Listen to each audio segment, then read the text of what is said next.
this pain of coming back to life. I feel everything, everything. When I open my eyes, your face I'll never forget.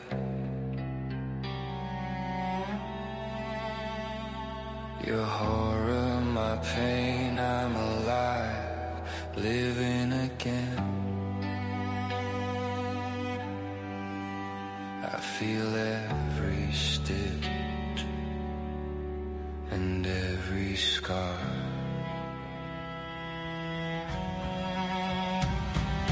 Father, what's my purpose? Abandoned, left for dead, a monster. Why have you forsaken me? Accept me as I am. You feel like a god. Do you feel like a god? Creating without thinking, no pros, no cons. You let me walk, you let me see, you let me feel. I found her, but she did not know me. I reached for her, but she recoiled in horror. I wanted to beg anything for her love. The look on her face, I want out of this place.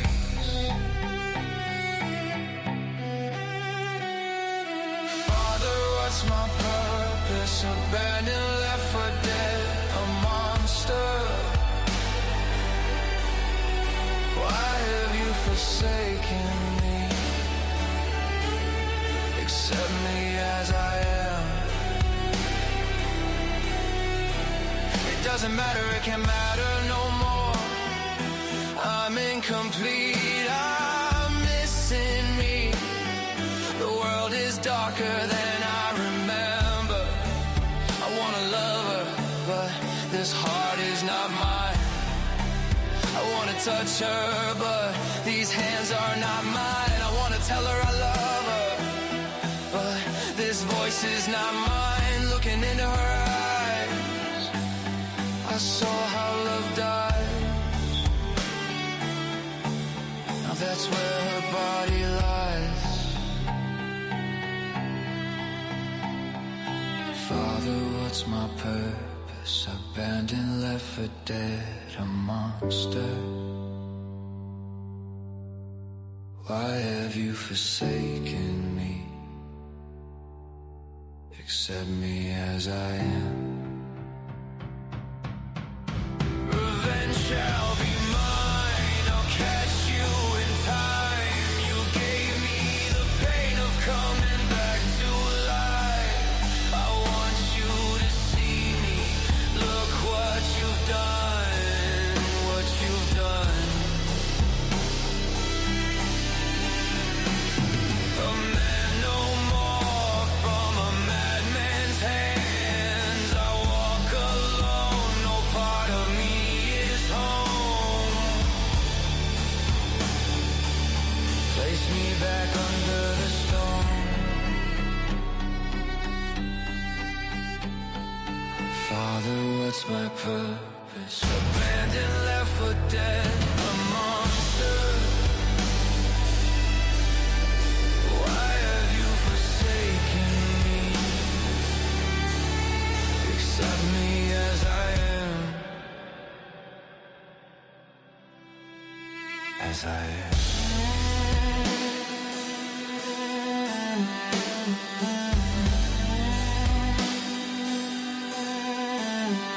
What's my purpose?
Well, everybody. I'm not exactly who you were expecting now, was it? I have completed my 10-year plan and taken over Wolf's position. How's it sounding? Can everyone hear me?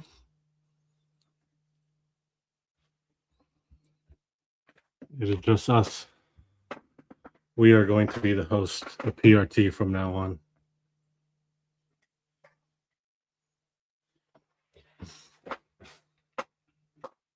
Me and Panzer here. Okay, Panzer, you're in the way now. Buddy. How's everyone doing tonight? Let's see. The lighting's a little weird. Let me see if I can fix that.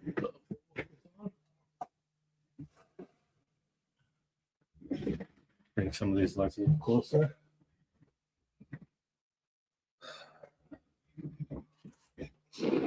I see we already have people in the studio waiting. I figured I give a little introductions real quick. I'm going to be hosting a part of the call-in show tonight. Yes, everyone finally figured out. Yeah. How's everyone doing tonight?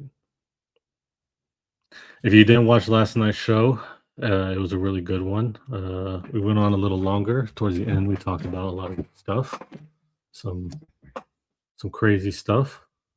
Oh, I'm going to add the one and only. What's up, buddy? How you doing tonight, man? Excellent. James, this is Tony. Tony, this is James. Hey, James. How you doing, little man? Now, James, I want you to compliment Tony on how good his mustache looks. You too, man. I didn't realize. Thanks, buddy. Rolling it out. Now you finally look like the presidente of my club. Right? Mm-hmm. You gotta hold, you gotta hold up standards here when we're doing this, right? I couldn't have my president not be mustache. So that's it, brother. How are you tonight, anyway? Hey, everybody. Wolf is tied up in the closet, as Maddie has said here. I'm going to be taking over PRT from now on. Highly suspect. Highly suspect. That's what everyone should expect from me. I'm going to bring Aki here as well. Hello. Hey. How's my audio? You sound all right. Great. And Tim is also here. I figured I'd bring you on as well, so we could just all talk. Hello. Couple of Hey guys, go ahead. Yeah, I'm just still at work. I'm Drake or Dennis or whatever you want to go by. I'll probably change the name in a bit. Oh, we talked to you on what was it?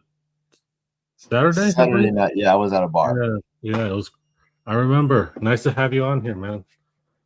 So yes. And I might pop out and pop back in later, but depends on how late this runs because I'm an hour away. We're probably gonna go for a couple hours. But, Wolf is a little occupied right now, so he's having me run the show. So before we get started, let's go off and do a couple get some stuff out of the way.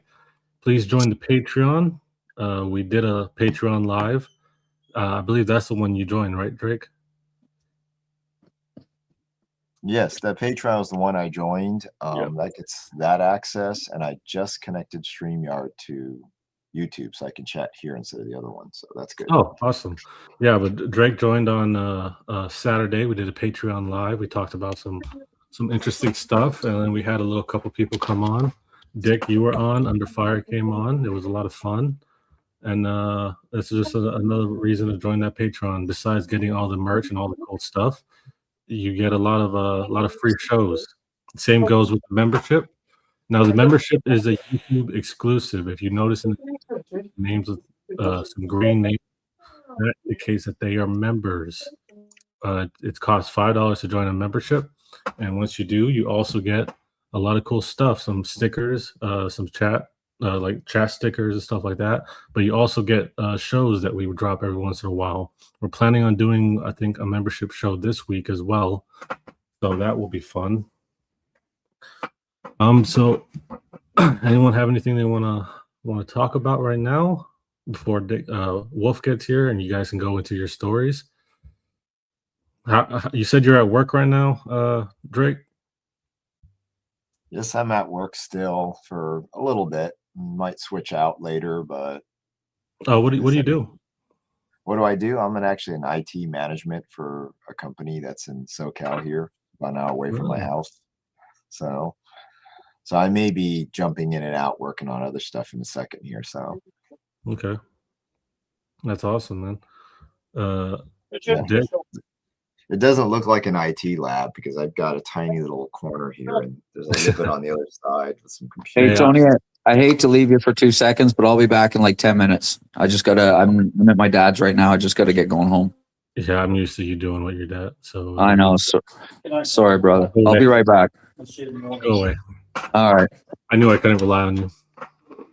I mean, we could talk about so many other things. I've got a few stories from some adventures. I've got some times back in 2016 we went out to places. But I was hoping to hear other people's stories first to see what I remember, because there's a lot of things. I was gonna say, Taki, you've been in the chat since I started, so I figured we could start with you and maybe move on over to Tim, or I mean to Drake.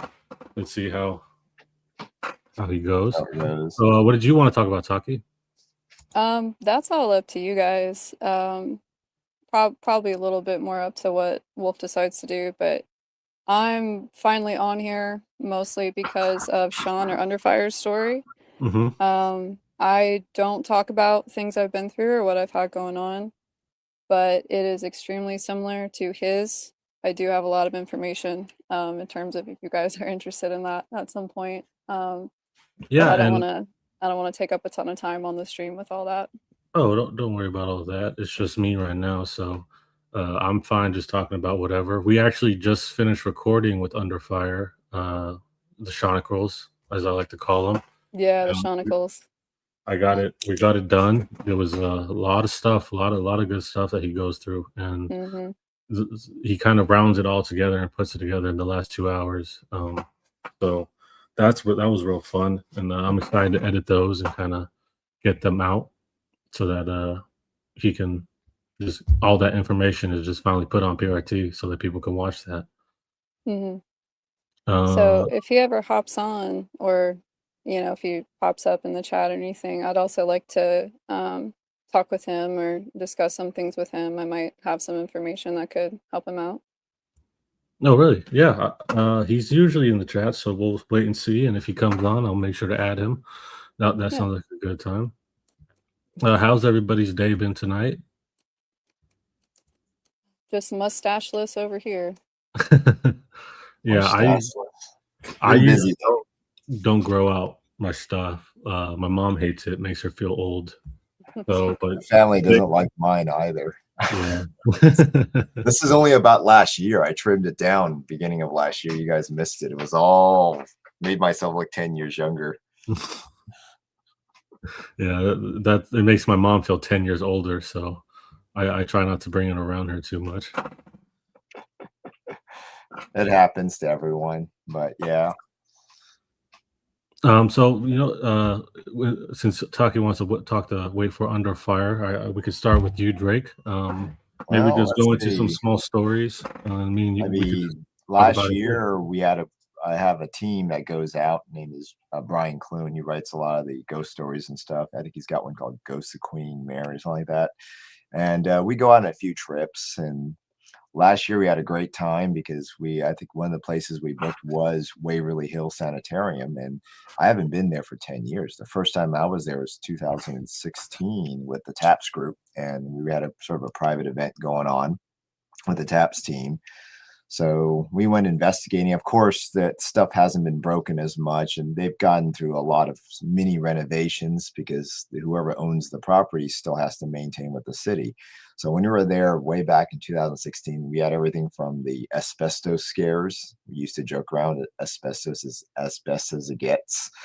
But yeah, they had a lot of that stuff, and we had to sign waivers. But when we were there with the team, and we know we had, I think, like 50 or so people, a pretty large team. You can spread pretty far across that place. It's literally like an entire complex. And going down those tunnels, they sometimes call it the body tunnels because there's a chute to try to hide what was going on during the tuberculosis era.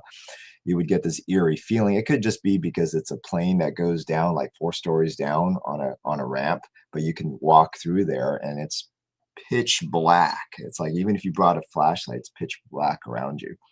It's a really freaky thing to go up and down there. And it's like you're feeling what you felt from like 100 years ago. Well, I'd say 90 years ago, because that was 2016. So we went back there last year and we tried to revisit it. And of course, they've remodeled certain things to maintain city requirements. But the tunnels is still kind of eerie till you get to the bottom. But I think they no longer, you can't get out from the bottom anymore. I think they bordered it off to keep the animals out. But that was one of our interesting effect with the group of seeing, like I once said that the camera lights seemed like it wasn't bright enough, even though we had a lot of lighting gear. So it's just one of those eerie places. And then of course, one of the most interesting thing is because our team was so small, we had the entire place to ourselves this time. And as we're going through like the second or third floor ward, which I believe is where they had the UV room, where you used to have this giant bulb the size of like this huge bulb. I think someone busted it, but they used to have that there. And around the early 1900s, it was one of the methods of them where they didn't realize you get cancer from UV, but they would irradiate you to try to cure the tuberculosis patients. So it always had memories there. And as we're going through hunting down, we'd hear this clicking noise. So we would ask like, "Hey, Doc, can you turn the lights on?" And hear like a snap noise, like someone flipped a switch, like those old snap switches. So that place has a lot of memories still embedded in there as you walk through the hallways. People have set up seance rooms there and everything. And because it was right before the season, you'd see some of their special effects gear, but we made sure that they were not powered up or anything like that as we were passing through all the rooms. But their gears was mainly for the first floor where they do the haunted houses. And this is like, we're up in the third and fourth floor up, way up to there. So it was a pretty interesting experience going back there, even almost 10 years later, and still being able to run into some really odd things in that area. But that was my pretty big plug. If it's one of the places on your bucket list to take a team there, it's definitely a place that has a lot of memories still stuck in there. Yeah, I work in security for so many years now. I don't feel like super enthused about going to haunted places because I feel like even though I didn't do it or record it, I've been doing it, like going to weird places by myself for like 10 years now. And it definitely, I guess, a different mindset that you kind of develop when you're used to just walking around empty buildings and empty either old places or new, where it's just you and dark hallways and silence. And there's always going to be some weird noises, or you're always going to see something in the corner of your eye, and you just kind of don't know what to expect. So when I hear about people like going out and actually going and doing that on purpose to try to find ghosts, I'm like, man, you just work security for a little bit and you'll get plenty of paranormal. I've met a lot of security people, and sometimes in like Queen Mary used to get on with the Planet Paranormal team. They used to know the Night Watch, Fire Watch security. So they would have stories to tell when they go through the boiler rooms of the Queen Mary and things that they would hear, maybe an echo of a person at a distance, because there were some catastrophic accidents back in the day. These bulkhead doors, they're not forgiving as today with all the safety we have. So there was lots of stories there. And this is back in like 2006 era. So it's interesting too, because like when you're working security and you hear like footsteps or you hear like a loud bang, you're supposed to, like, in my mind, I'm like, okay, I'm just gonna walk the opposite way, but I know like I'm doing a job here. I gotta go towards that and be like, hey, what you gotta go there and investigate here? See what the heck it is. Yeah, is anyone there? I've done that sometimes, even at our last office in LA when we had this giant warehouse. It was a what do you call it, a car garage that was actually converted into a warehouse. And sometimes at night I'd walk around and I'd hear some strange sounds at a distance, but I don't know the history of the building other than the fact that it was a pretty old building to the 1920s before it was converted into our warehouse. So I've had a few psychic friends come by and they've always noticed like there's someone watching you in the corner of your eyes. And I'm like, oh, great. Now I've got more cameras on me. Yeah, it's Watching me. interesting. I remember probably one of my first experiences doing security. I was working at a construction site where they built these houses, and like they just had the houses, and like some of them were just frames, but they didn't have any of the fences up. So like you can see like just straight down the backyard of like multiple houses, and like see the back patios of all of them. And I'm in my car and I'm driving by, and like I have this real strong powered flashlight, so I can just shine down and see. And I see what looks like a woman looking into one of the houses, standing on the back patio. And I'm staring at her. She's got this real long dress, and she's kind of like looking in, but like her hair is like covering her face. Wow. And as the light kind of like, I'm like, what the heck is that? And I'm kind of like trying to figure it out. I noticed like the dress kind of just ends, and there's no feet coming out the bottom. So like a part of me is like, oh, I gotta go. Well, I just drove off, obviously. I drove off and I was like, I'm not staying and seeing what the heck that is. But a part of me was like, I have to go and see who the heck that is, because if that's some homeless lady and they find her in the morning, I know that's going to be my butt, and I'm going to be getting chewed out because I let some homeless lady break into a house. But so like it took me, I drove off. I sat there for like 3 minutes and I was like, damn. And then I had to drive around the back, find the house that it was at. And thankfully, I didn't see anything else, but I made sure to just kind of stay in my car for the rest of that night.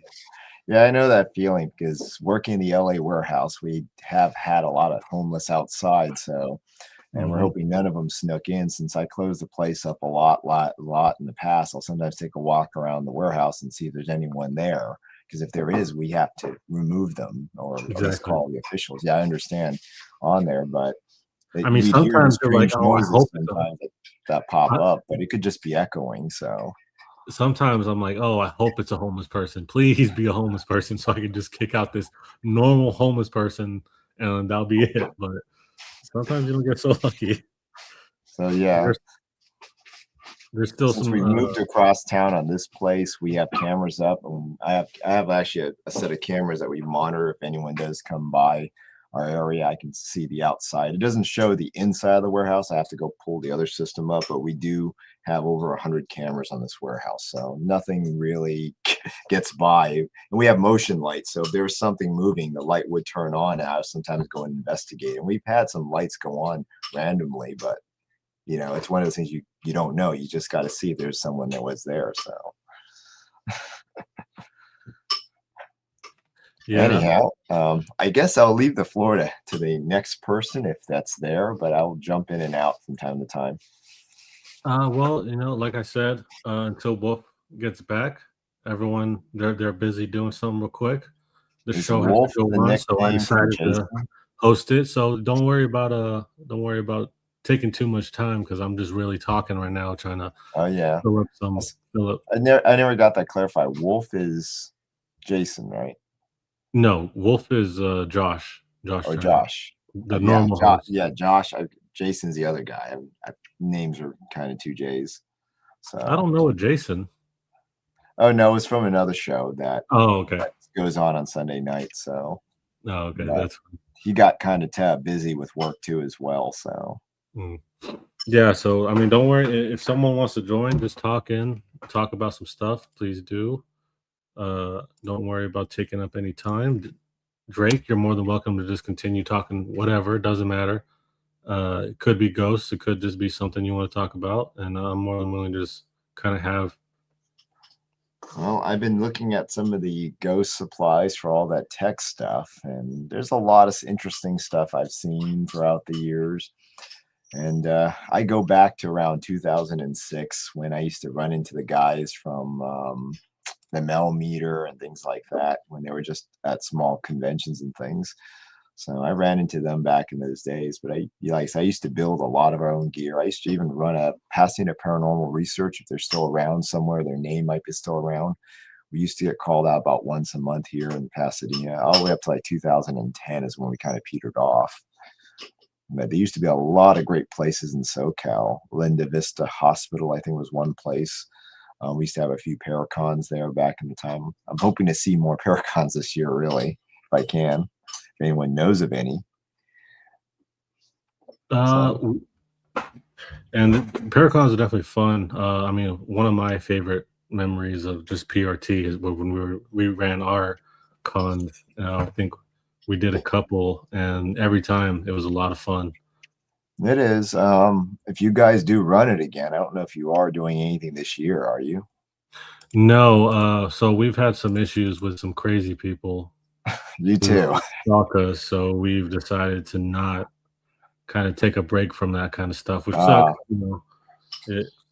It sucks a lot because it was one of my favorite things to deal with or to do, and it was awesome just to see all the people that came out and would talk to us, and they came from all over, and they would tell us their stories. And it was really cool because since we are kind of a loose show and we kind of base everything on, paranormal being a big aspect of the whole, all things supernatural, that whether it be cryptids, UFO, ghosts, anything of the sort, and anything in between, it was cool to see people come up and they would tell us all kinds of different stories, and they would tell us how, like, oh, like I didn't really believe in ghosts, or I really had a lot of more UFO things, or some people would even be like, I had ghosts and UFO things, and it was hard to get anyone to listen to me because of the fact that I had both. And like PRT was a big factor in being willing to listen to what we had to say and listen to all of my experiences. So that was real awesome.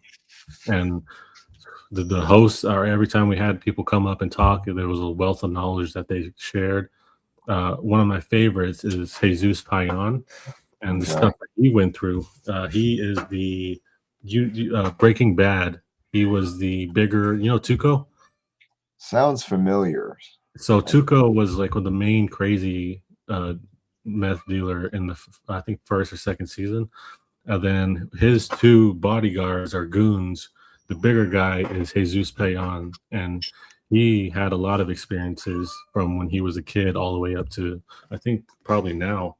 So I remember hearing about everything that he had to say, and it was awesome. It wasn't awesome to hear what he experienced, but it was awesome for him to be so willing to share it and to be like, oh, this is what I've experienced. This is I've had like UFO experiences since I was a kid, and I've had ghost experience for who knows how long. So like having that kind of environment, and having like the people that came on and kind of bring that environment was a real awesome experience. But what has been your favorite con to go to? Either talking or you. I can go all the way back to around 2006, 7, and 8. Darkness Radio hosted a Paracon on Queen Mary, and we used to have quite a bit of event there. And since I was part of Pasadena Paranormal, we'd show off a lot of our custom gear, and we get sometimes permission to set up camera gear at the time. And I think the permanent team that was there for a while was Planet Paranormal. Correct me if I'm wrong, because I remember some friends mentioning they became the permanent team and historian on the ship, because they would have so many experiences from guests and visitors coming through the different tour guides. I don't know what's going on there. I do know it's more of an entertainment place now, but there has been, like I said, we came back from that era. And when you're younger, like you said, you're more inept to hearing strange sounds and things like that. Now it's like, we kind of got used to it now. So yeah, I'm still a young guy, but like I said, I've been wandering so many empty halls and empty buildings at this point that I'm just like, okay, whatever that is, like I don't care, as long as it's not like an obvious, obvious like human, then it's just a ghost. Whatever. The joke we used to go for our paranormal team, we're more scared of the living than the dead. At this point. So yeah, because when we go out ghost hunting, sometimes you don't know if you're gonna run into something that's just something unexplained, or really it's a homeless person But because the homeless problem wasn't as big back in 2010 and prior, we had a lot of small group get together, like I said, about once a month, and we ran a team and get called out. And sometimes I have the gear with me, and we go out and do some private investigation, or sometimes we go out to the parks and stuff. We've had a lot of interesting stories from the parks. From even one year, I think, like we saw like what was it called, Santa Maria magic and stuff like that. And it was one of those things, that experiences of learning what people do in their other culture, because I didn't even really notice all that stuff goes on around you. Of course, it's probably more now that we have a lot more people, but I haven't found any much local teams in the area. I have ran into a group of people who do have paranormal stories over here in Southern California quite often. So, yeah, that's also been one of the, I think, awesome things that has happened, is that seeing a lot of the different cultures and like their take on the paranormal, because my basis was always that, my mom is Vietnamese, so she kind of raised me having like this unspoken belief about the paranormal. So she always had like, it was always like something that was like, yes, it's real, like don't worry about it, don't talk about it, whatever it is whatever it is, like don't worry. And so she would tell me stories, or I would watch little like of her movies, and Asian horror movies are terrifying. Like they're just absolutely scary. Like they chill you to the point where you think about it like years later. Like you'll just be sitting there and you'll see a dark corner and you're like, I remember some demon lady in one Asian movie that like even now I can think about, that like horrifies me. And it's always like this real, like it's not just like, oh, it's a scary person or a scary ghost. It's like this lady was horribly something horrible has happened to this lady, and now she has becoming this ghost who haunts you. So now you have to deal with that kind of trauma as well. So it's always been like real interesting to see other people's perspectives and other cultures' perspectives. The Asian drama culture. Yes, it's very especially when they actually leave you hanging out a climax in their shows. Yeah. You have no idea. I watch them all the time. But I used to remember my family watching them, and you'd see the climax, and it's like, you got to wait next week to get the end of it. I don't even bother. I just watch older ones so that I get all of it in one go. Exactly. I don't have time to wait. But so like I know one of my favorite was Ella, and basically they're Choctaw. And so hearing about his belief and his people's beliefs on the paranormal was very interesting. Well, look who escaped and is trying to host my show. Oh, here's Josh. Yeah. Tony's over here hijacking it. What's going on, guys? So much effort. Hello. I'm just having fun listening to stories and chit-chatting away, and someone noticed the velociraptor tail in the camera shot. I was looking at that. What is that picture? I can't see the over. Trying to see the chat here. So what is that picture behind you? This is a caricature of my character, Drake. Drake, okay. the purple dragon. That's funny. Yeah, sometimes it depends. If I'm not too lazy tonight, you might see a purple dragon show up in the shot sometimes and talk. But that's just me, my Sona mascot, whatever you want to get. Drake the dragon, Drake the tech dragon, Drake the paranormal dragon. I don't know. I've been everywhere. Concerned citizen. Sir, I have been doing a great job hosting this show. I don't even know if PRT really needs you anymore, to be honest. Gotta go with the younger, fresher blood. Gotta get out of I've always been the face of the show. I'm not younger. I'm probably right behind you, Josh. I get the feeling. No comment. Dick is back.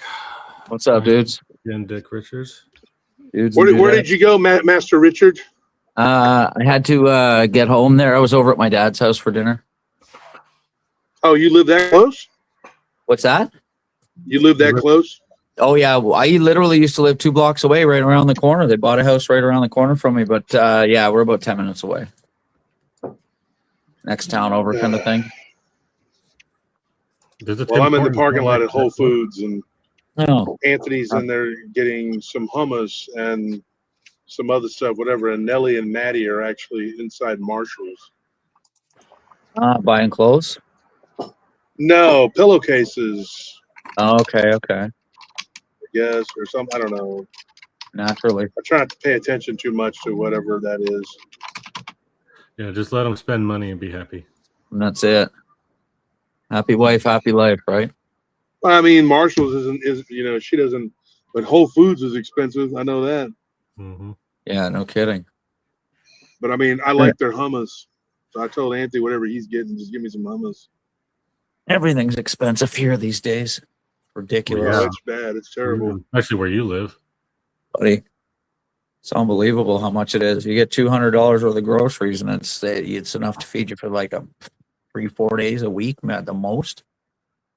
That's especially if you want to eat That's good. one person. Yeah, yeah, exactly. One person. Yeah. The food We banks do are pretty overrun. good. I mean, there's always somebody at our house that's willing to cook or whatever, so you don't have to eat out all the time. But we eat out probably 3 times a week. But you We're guys just have the on option go of good. constantly. You guys have the option of eating out at like good food places, right? Yeah. Yeah, the Austin area has a lot of good places. Yeah, the A food. ton of good places. Yeah, the food, like, it's so competitive Can't here. complain. You can't survive if you don't have good food. Like, you have to have a good restaurant with good things on the menu because it's so competitive here. Yeah, here they just serve goy slop and everybody sucks it up like it was, Goy slop. yeah. That's so messed up, dude. Everybody just slurps it up, man. You should see Gotta the feed amount your of cars. There's brain Anthony. He's somehow. back. You want to say hi, Anthony? Assalamu alaikum, brother. Brother, we got the Brother. hummus. The hummus. Assalamu alaikum, brothers. Assalamualaikum assalam.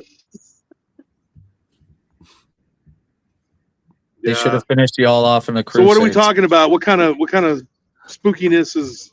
What do we have going on here tonight? Well, me and Drake were just kind of discussing a couple of different things that we kind of go through. I told him about doing security for so many years. I'm kind of used to entering empty buildings and being alone in like scary places because he was talking about his investigations on the. Yeah. Are you guys armed security? Not We have security. I'm security, actually but IT. I personally. We have security. We have armed security, but I don't normally do it because it's a lot of insurance. And then also Gotcha. like, it raises the risk because I'll Yeah. bet. It's extremely expensive. and the places we work, it's not really as necessary sometimes. That's good. Yeah. Well, we don't- because a lot of places around the Austin area, they don't want guns around. Mm-hmm. Well, that's Austin. They're Try terrified Houston. of guns. Isn't that Yeah, Texas? Houston's a different ballgame. Yeah, I know. Yep. I was Austin is there like its 2 own years ago. little circle in Texas that it's like the black sheep of the Texas family. Oh dear. Hey, I'm in Los Angeles. We don't like guns either, but Mhm. apparently it's not constitutional to keep them hidden away. Apparently, so Ugh. What are you supposed to do then? Just have it I on your don't know, chest, but they're medallion? Like you can still open carry and stuff in Austin, right? Like there's no like the laws. Yeah. Those laws still. Oh, okay, that's good. Yeah, we can I do mean, that. Austin tries to circumvent the rest of the state laws. Yeah, that's crazy. yeah, I haven't been out that way. The closest I've been to is Houston, Texas. You in too? that area, actually, Josh. Houston's awesome. We just came there. I think it was last Sunday, like a week ago. We saw the Texans game. Me, Anthony, and Anthony's brother. So if you ever go back to Houston, there's there's a place called Kima, about like 30 minutes away from Houston. There's a restaurant there called Pier 8. Oh, they have some of the best seafood I've ever had. What they do is they catch it right off the Gulf. And Oh, it's like wow. a fish market. So you kind of just go up and you choose what fish that you want, and they'll go in the back and cook it up for you right there. Yeah, that was Great thing about Yeah. living in Vancouver too. Straight they out of did the that. Gulf. Mm-hmm. Aren't the Texans playing Yeah, for it's the straight out of the playoffs Gulf, tonight? man. It's really good. Yep. Yeah, I'm Yep. gonna be watching that after the show. What's the score? After the show, we're Don't gonna tell watch me. it. I don't want to know know. yet. I don't want to know. And I can't see the chat, so I don't know. I can. Okay. So if anyone spoils it, I'm gonna be mad at you. There he goes. Oh, you can see that. You can see the score. No, but I'm saying if someone spoils it, I'm not gonna like them. What sort of fish do you get in the Gulf? Like all kinds of stuff, or Yeah. I mean, the shrimp Yeah. was amazing. We didn't have the snapper, but we've had it before. And they have a flounder, which was I think we had one time. That was real good. yeah, snapper's delicious. Red snapper, yeah, it is. When last time we had it, I think it was one of my favorites. Next time we go, I know what to order now because we haven't been there since the vid, and it kind of got like the hours were all messed up, so we didn't really have a good time to join or like to go up there and figure out when they're gonna open because it's a weird drive just to go all the way out there. But even just that area, Kima, like there's the Kima boardwalk and stuff, and a lot of the restaurants Yeah, out there. boardwalk are is really cool. good. The boardwalk is real fun. A lot of roller coasters and stuff like that. So it was me, Adrian, and Anthony and Maddie had a real fun time. Yeah, the Fisherman's Wharf in San Francisco. Oh, sorry. Me and Nelly had fun too, but I guess we don't count. We just, whatever. Look, you guys were there, and We're just the old people. We're just there. We don't have nothing. Nothing happens for us. it was cool seeing you. When we were up in the roller coasters and we were seeing you. Oh down there. yeah, cool. I was like, oh look, That Great. hotel right there that's connected to the boardwalk is haunted. I know that. The lady that worked there told me it was haunted. And Nassau's there, and Nassau's like 5 minutes away from the boardwalk where we were at. We went to Nassau. We didn't go in and walk around. I've been there before, but we went and looked at the lights. They had a big old display. The whole campus was covered in Christmas lights, so we went and checked it out. I think we took some pictures, but I don't think anybody posted them. Yeah, we've I been had to a my lot of- I had my friend Steve so convinced that the Earth was flat that he literally took a trip to Texas just to talk to the scientists at NASA and have them convince him that it's round. No joke. I actually know People a flat they don't earther. want to be. Yeah. If you have to be convinced, I mean, man, that's kind of. Precisely. What do you believe, Dick? You think it's round? No, I believe that the Earth is sort of like a pizza shaped. That it's flat. That the horizon's called the horizon because it's horizontal. And Yeah. that sure there's dips and rises, like it goes from different levels. But yeah, I don't believe for a second that we live on a water covered flying spinning ball that's spinning at 66,600 miles an hour. Yeah, it's like a ball, and it's really hard for people to wrap their mind around and go, how can you believe the Earth isn't round? Well, I don't know for sure, one way or the other, because I've seen a lot of We are compelling moving evidence. pretty fast.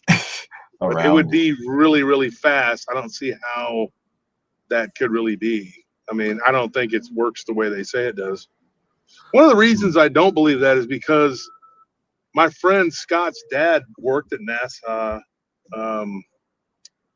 for a long time, and he told us a lot of weird stuff. His mother would go back and tell us, oh, he's just upset when he would tell us that the Earth isn't round. When he told us the Earth wasn't a globe, is what he said. Yeah. And then he also told us that the moon landing never happened. Amazing. So yeah, that was my friend's this dad. is Dick Nixon. Is this the moon? Yeah. I'm really proud of you boys. And I can't get reception on my cell phone in the front yard here.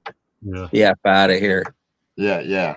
It's kind of funny too, because his dad, my friend's dad, actually worked for the CIA, but he worked at NASA.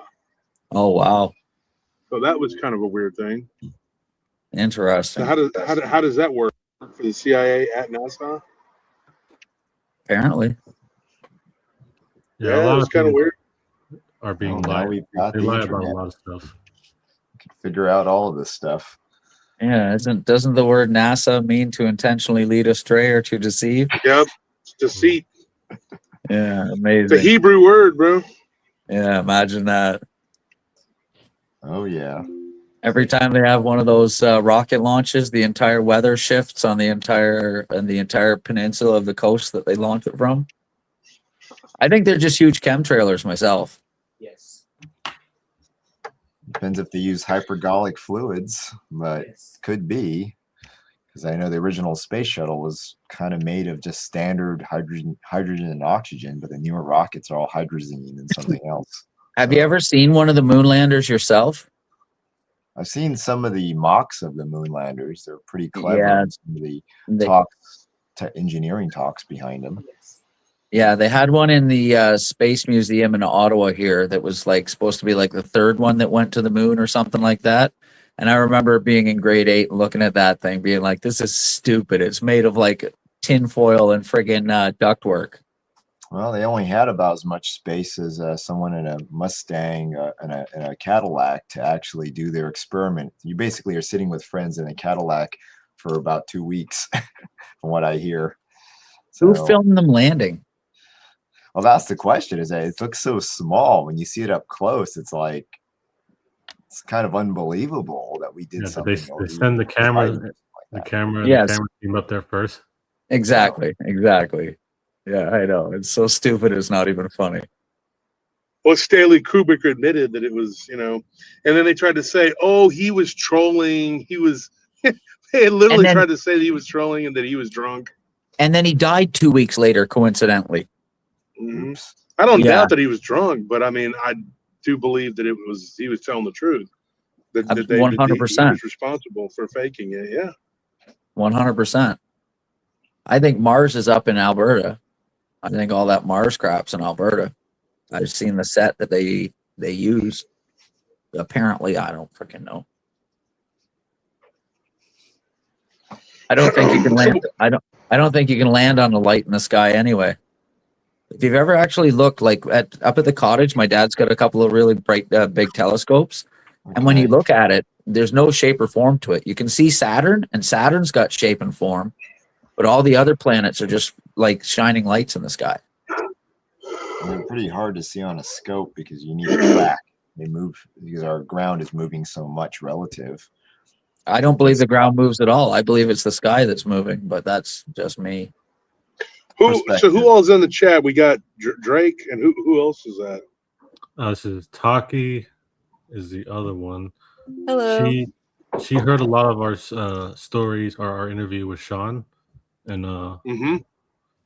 so she has some stuff that's pretty similar to him. Mm-hmm. I was gonna wait and see if Sean was gonna come on, so that maybe because she said that she wouldn't mind talking to him. Where is Sean at? Is he around? He's not in the chat.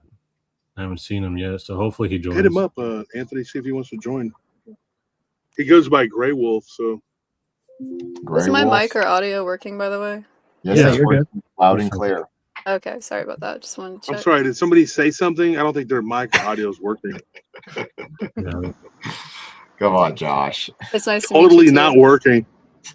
It sounds that- like it you're was- on the moon. I just want to tell you that I'm glad you called in tonight. Very proud of you. Yeah, we're really proud.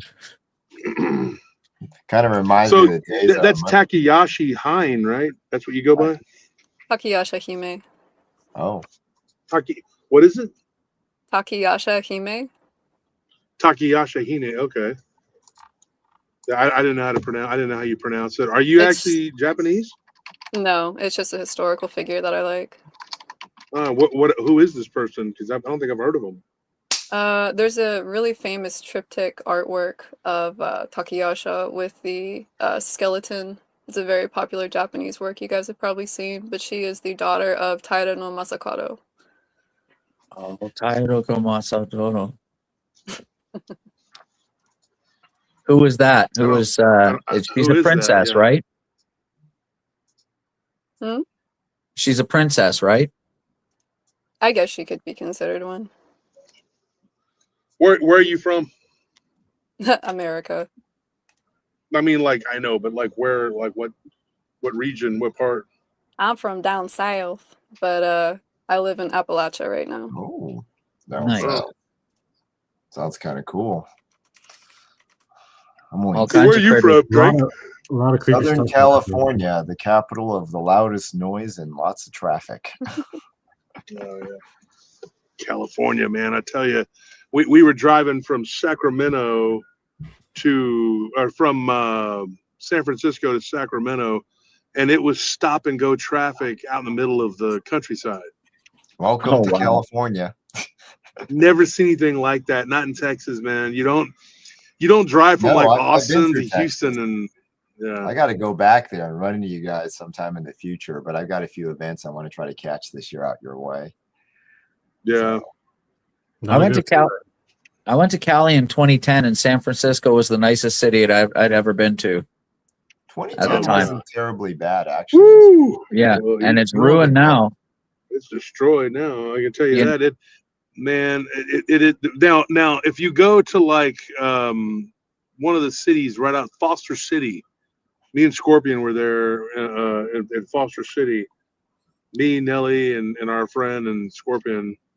You know, there were four of us, and we went to visit my friend's grandmother. Foster City is so clean and so pretty. It's a Oh, suburb of the Bay. It's in the Bay Area, but it's a suburb of San Francisco.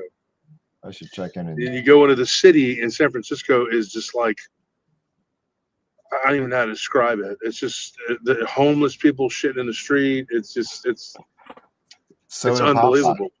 That's the old South Park where you have the homeless right next to the upscale, right next to the art district. That's what they do here in Austin. They put two homeless shelters right downtown. The Arch and the Salvation Army and the Arch are both right there next to each other. Salvation Army's been there for a while. It's been there for a long time. But then they decided, you know what would be better? Let's put another homeless shelter, and they stuck it right there downtown in the entertainment district where everybody can enjoy the shittery. You know, it's just Tell me they're not trying to ruin your city without telling me they're trying to ruin your city. oh, they are. Mm-hmm. And it's just, you know, constant. And then now they try to do a little protest for the lady that got shot that was running over the policeman They or did whatever. that last weekend too, on Saturday. Yeah. Here. When they did that over here, 100 people got arrested because the state Amazing. troopers came and whooped their ass and Wow. arrested them.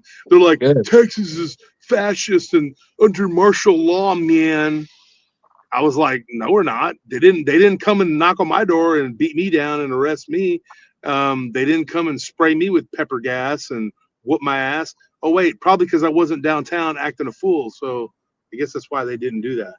Wow, there are consequences to my actions. Apparently so. I mean, I've We have learned that another in one my life. in the backstage, so I'm gonna go ahead and add the abnormal. They were throwing Hey. they were throwing shit Hey, at how you the doing? police, and that's why they got freaking hammered. You know. Mhm. So How you guys doing? how's it going? I'm doing good, man. I love this show, man. I've been watching you for a long time, man. Yeah, I've been secretly watching you too, man. I have cameras in everyone's house. As soon as they sign up, I'm like, we're gonna bug these fools, man. We're like Kim Jong Un. We gotta know what they're up to. Are they talking bad about us?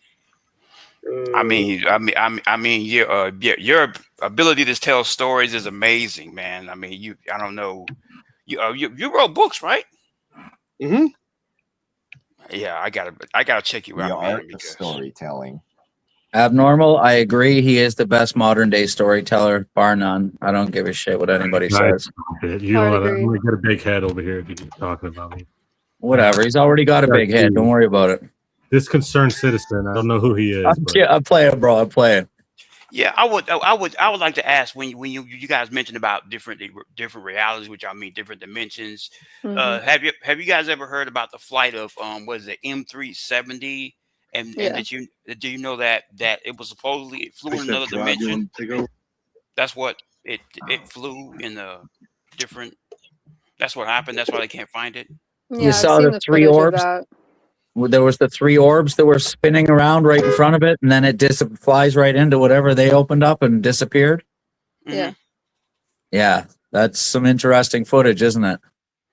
Right. What? Right. And I have, my family originates from from Uganda, the South of Congo, and I have a lot of people who are witch doctors and warlocks, and they've did astral travel in different dimensions, and they've seen places of planes flying in, and and they see what happened to the occupants, what happened to them, and it's not a good thing.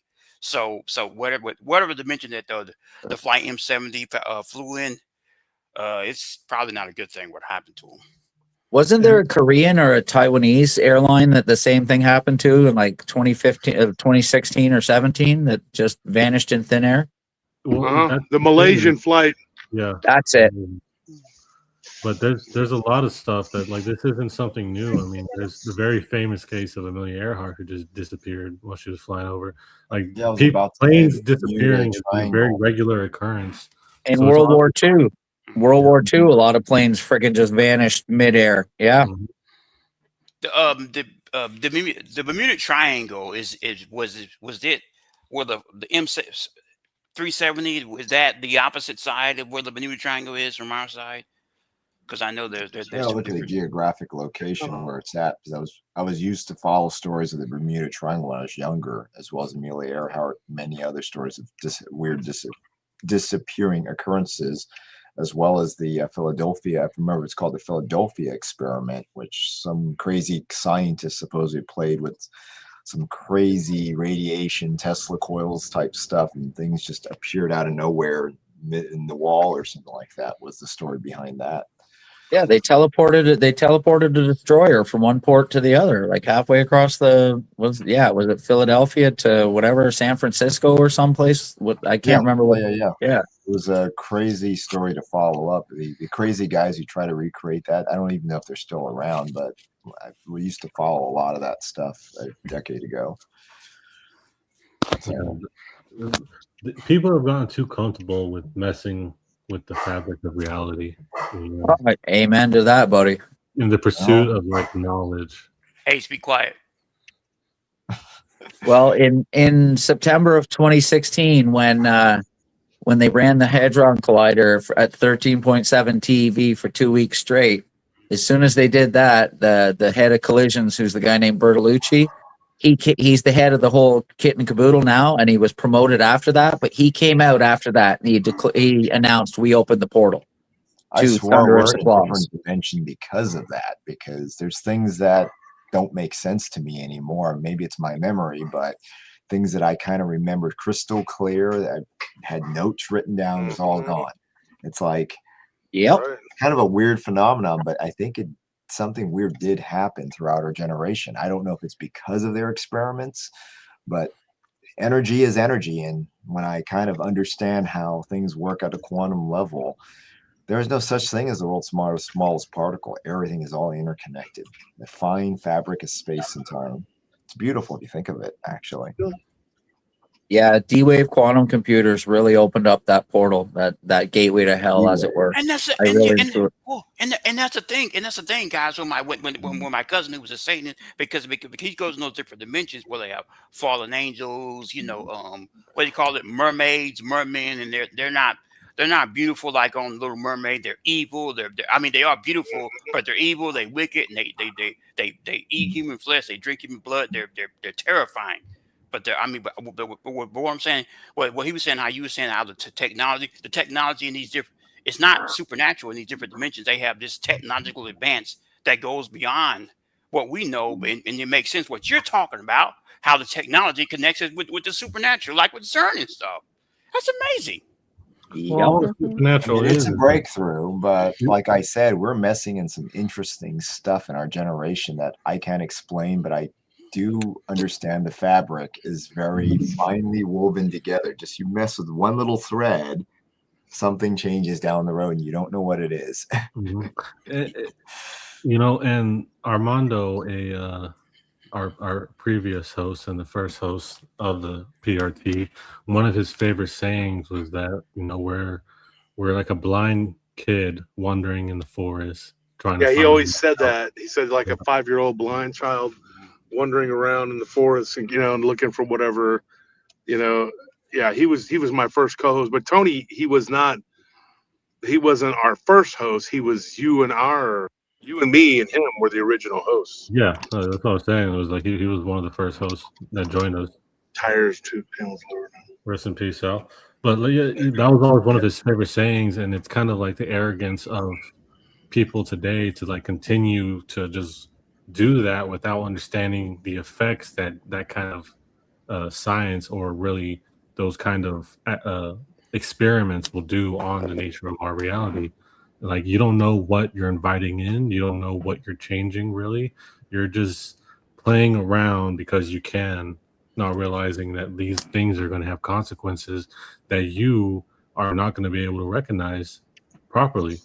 Absolutely, for a good At least example. until some time has passed by and oops, we screwed something up 5 years ago. It does happen.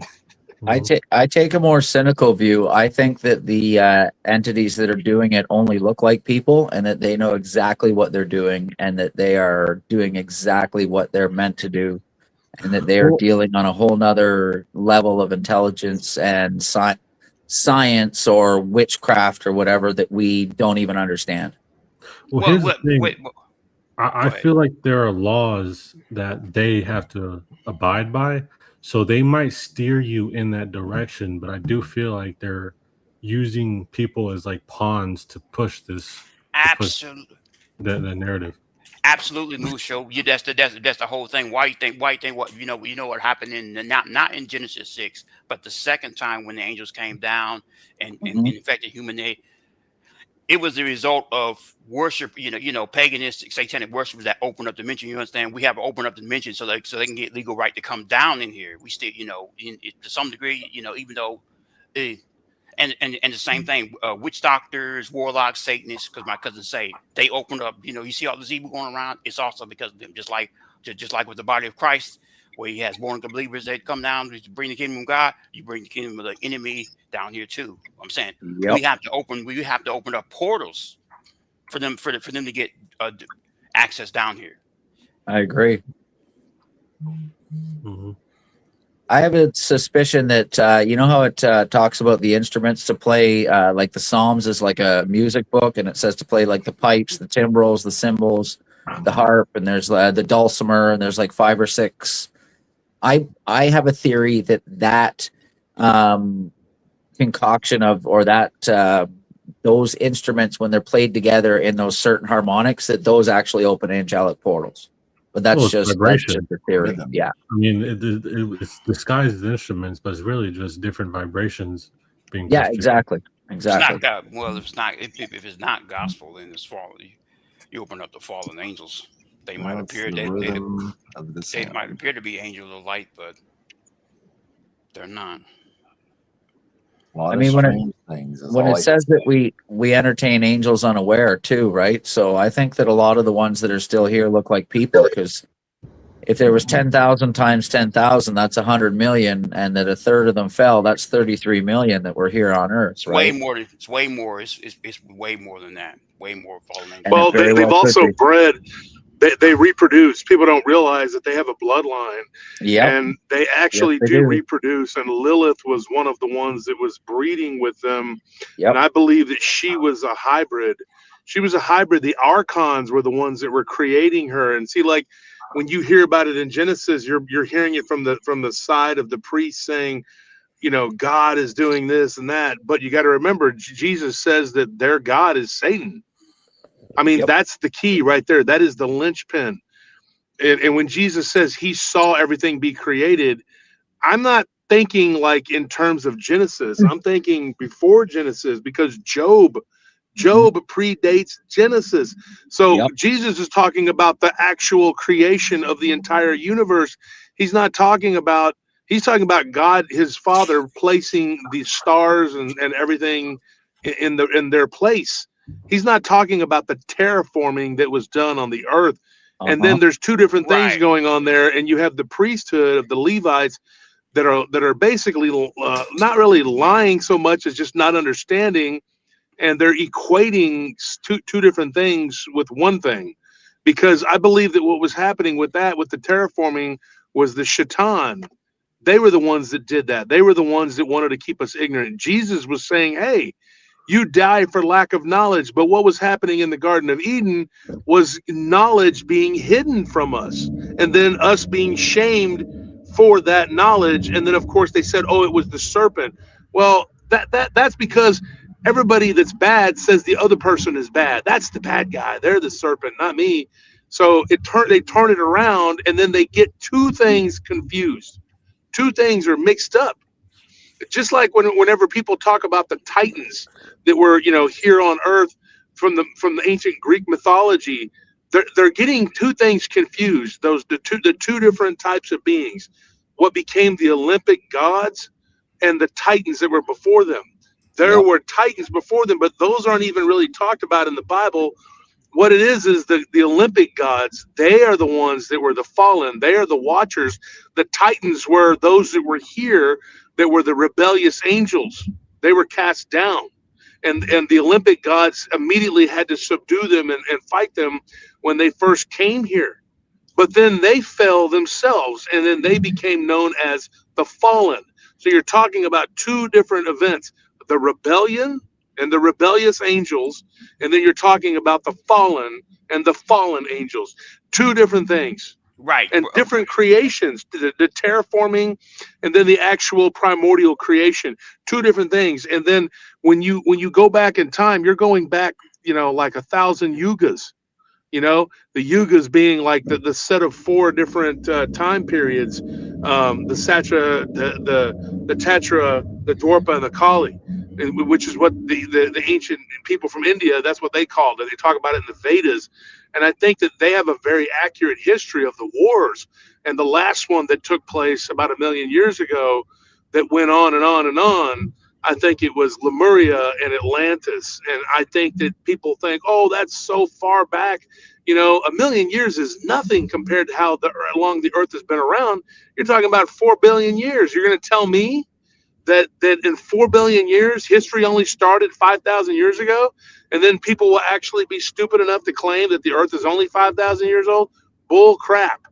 That's bull crap. This stuff has happened over and over and over again, and the Bible tells you that there is nothing new under the sun. It's all already been done before, and it's just cyclical. It comes back over and over again. Mm-hmm. And you have to understand, the pre-flood time period was not longer than our time period, even though it might have been around the same, but it was still longer. I'd say 5,000 years long in the pre-flood area is probably the equivalent of something like 10,000 years in our time, if that makes any sense. Yeah, and I think that there were multiple floods because we know that there were entire regions that were flooded over and over again. It happens over and over again. I know that it happened in the area between the Black and the Red Sea. That corresponds with, what could have been the time of Noah, but it wasn't worldwide. It was only in that region. Although to the people of that region, it would have seemed like, the whole world was flooded because everywhere they went, there was just water. So, yeah, I think they did have a worldwide flood at one time that sort of reset everything, but that there was all of these regional floods, like you said, and what else would bring those mud floods around? Like it talks about the days of Peleg when the earth was divided. So at one point, the earth was just one solid mass. The different regions. Yeah, and it could have been because we know that there is an ocean that's 8 times the size of our oceans that's within the earth. Can you imagine how vast that is? That's crazy. When it talks about the Great Flood, it says the waters from above and the waters from below were what came up. Yes, yes. And they boiled the frickin' giants. Have you ever read you find the Denisovian bones, and they say, well, these bones were compressed. Well, in the Jewish Kabbalah, it talks about demons being compressed beings. It gets really weird, man. You start kind of going like, what the heck? And then you have all these different books. A lot of interest. Good. Yeah, compressed from the flood of Noah. I think they were water pressure fossilized, and that's what all these mountains and shit are all over the place. Yeah, I mean, it's no. Yeah, and think of this. Hold on one second, Tony. What you have to say is not important to me. So, like when you look at these compressed beings, what if they're all compressed together? And I'm talking on a spiritual level too, and Yeah. because they were something in between spirit and flesh, between the third and fourth densities, right? So if they're compressed together, that could be where we get the whole legion. We are many, because they're all together. I mean, everything was kind of good. That's a very interesting theory. Yeah, that's very interesting. Well, They yeah, also Can't take share a credit for that hive one. My mind. wife came up with that one. yeah. And what the Bible means, I think, when it says in the beginning God created heaven and earth, I think it was referring to God was recreating the earth, because I believe the earth was already created. Basically, it was just being recreated for mankind, and Yeah, I think beings and so shit. too. That's why. What were you gonna say, Taki? I'm sorry, I was just saying they all also share a hive mind. So when entities like that speak, if the information comes in as pluralized, that's because they're just kind of nodes of the same consciousness. So what one 100%. sees, everybody else sees, all that information is directly shared. Yep. And see, it talks about these when it talks in Ezekiel 1 about the Ophanim orbs, the fallen angels that we often see in supernatural encounters. It talks about them having eyes all about, and I think that's what it is. Is it's not referring to actual eyes, like people draw those stupid wheels with the eyes on them. That's not what they look like.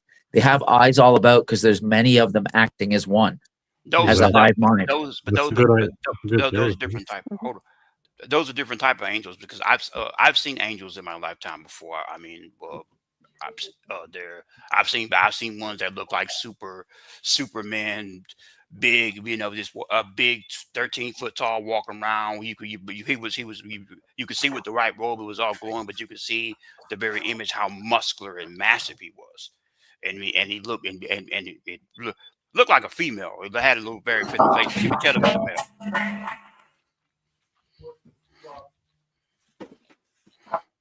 Somebody fall down the stairs?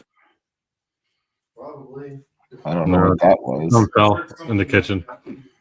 Something fell, yeah. Oops. Got to crack a few eggs to make an omelet, eh? Oh, yeah. But yeah, a lot of these beings have a hive mind. I think that's why when these, like, you see these different demonic entities and like a haunting and stuff like that, and people will see like different things. They'll see a ghost and they'll see a werewolf and they'll see a whatever. They'll see gray aliens. They'll see all kinds of weird crap. I think they're all working together as one hive mind. I absolutely do. Giant matrix.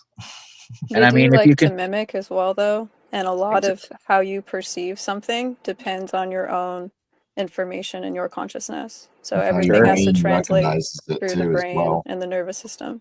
yeah. Mm-hmm. And I mean, if you can So- change your shape and form at will, what do you really look like? Mm-hmm. Could just be just energy together.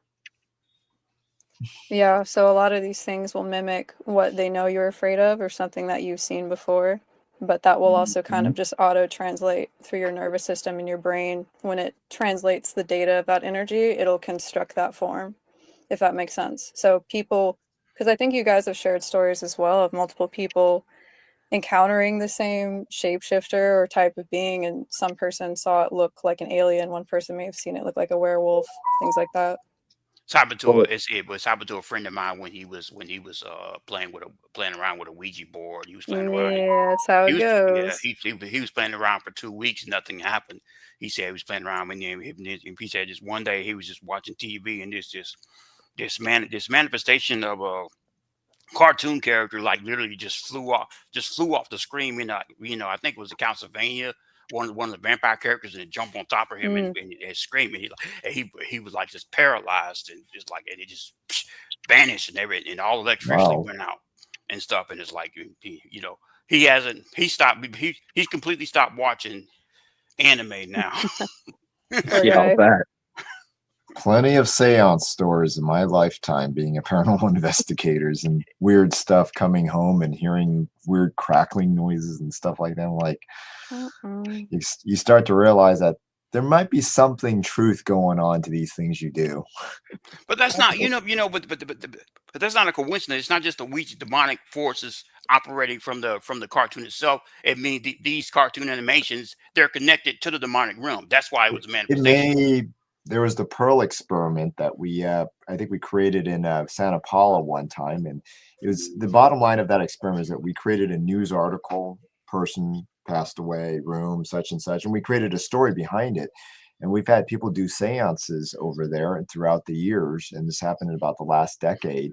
And interesting, so many stories of like that of hauntings and events came after it. So there is the manifestation clause that can happen to inanimate objects and stories from people. Yes, you basically had a collective manifest a tulpa that you designed. Mm-hmm.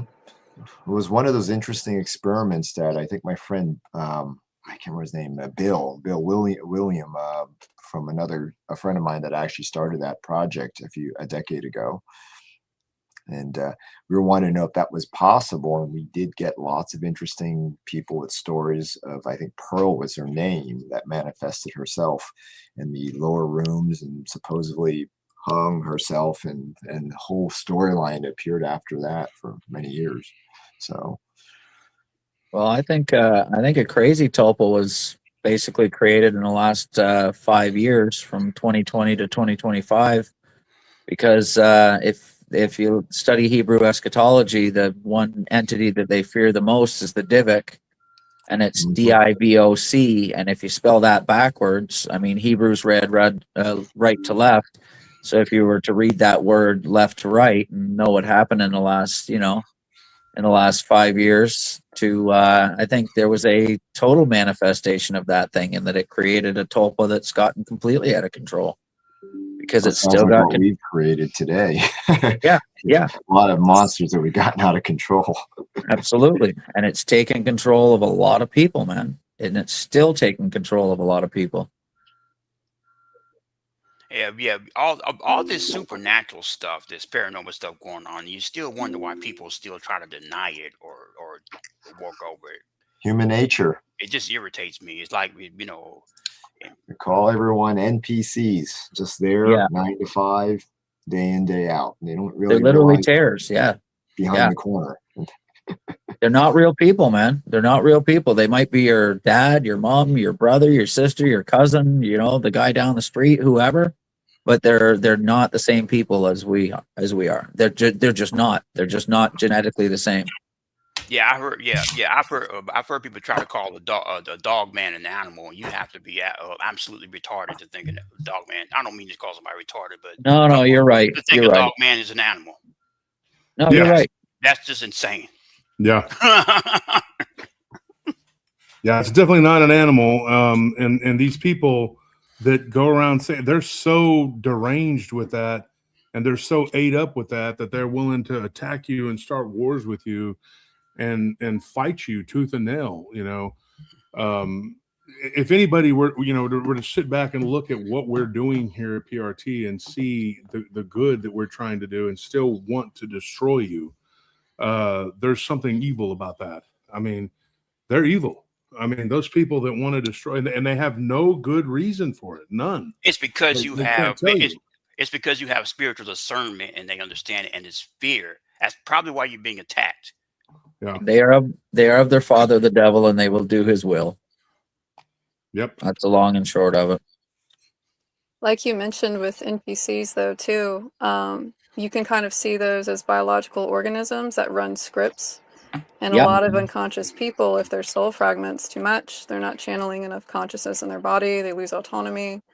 They get infected with all kinds of nasties, and they will 100%. succumb to running these scripts subconsciously. 100%. Yeah, it's really easy to see, but it's sad when you pretty much see the Matrix put these scripts out into people that we would call NPCs to defend its power structure. So that's kind of where a lot of this behavior can come from.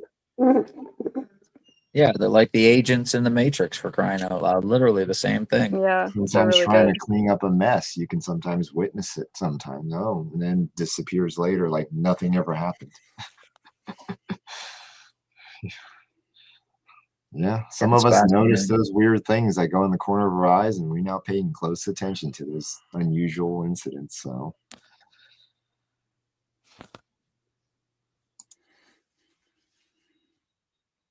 Yeah, I'm still here, folks. Just give me 1 second. I'm trying to get settled in.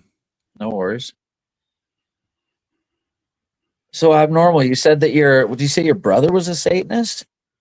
I have a second. No, I have a second cousin. I have you know. I mean, I live in. I was born in Atlanta, Georgia, raised in Marietta, Georgia. You know. Okay. So I mean, I have relatives that's connected to Uganda and certain places in the African continent. Plus, I know a lot of people from. So I mean, a lot of stuff with the witchcraft and So mermaid. do you know what an artificial hippo is?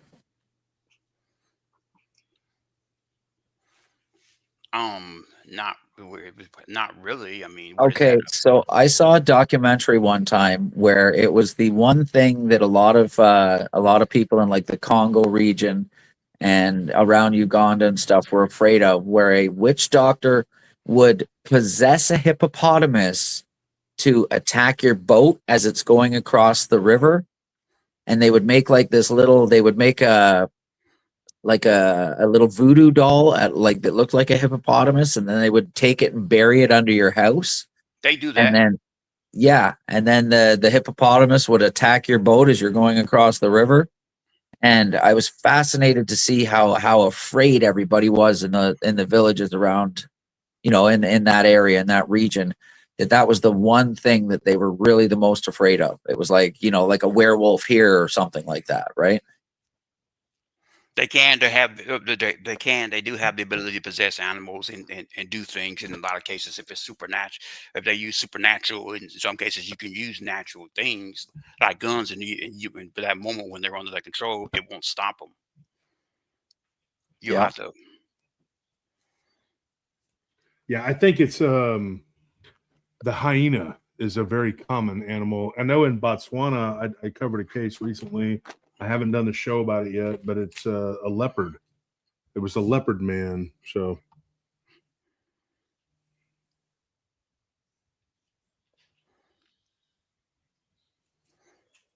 I know people who've seen the Mukle Bimbe, that brontosaurus. Michaelium Bembe, yeah.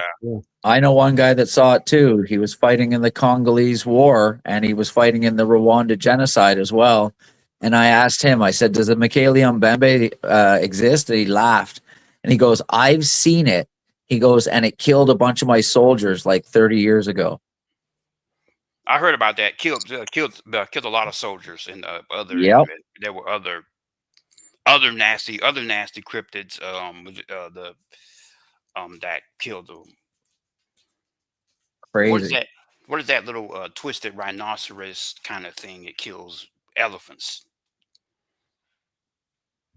I'm not talking about I don't know. I know what you mean. It gores elephants from the side.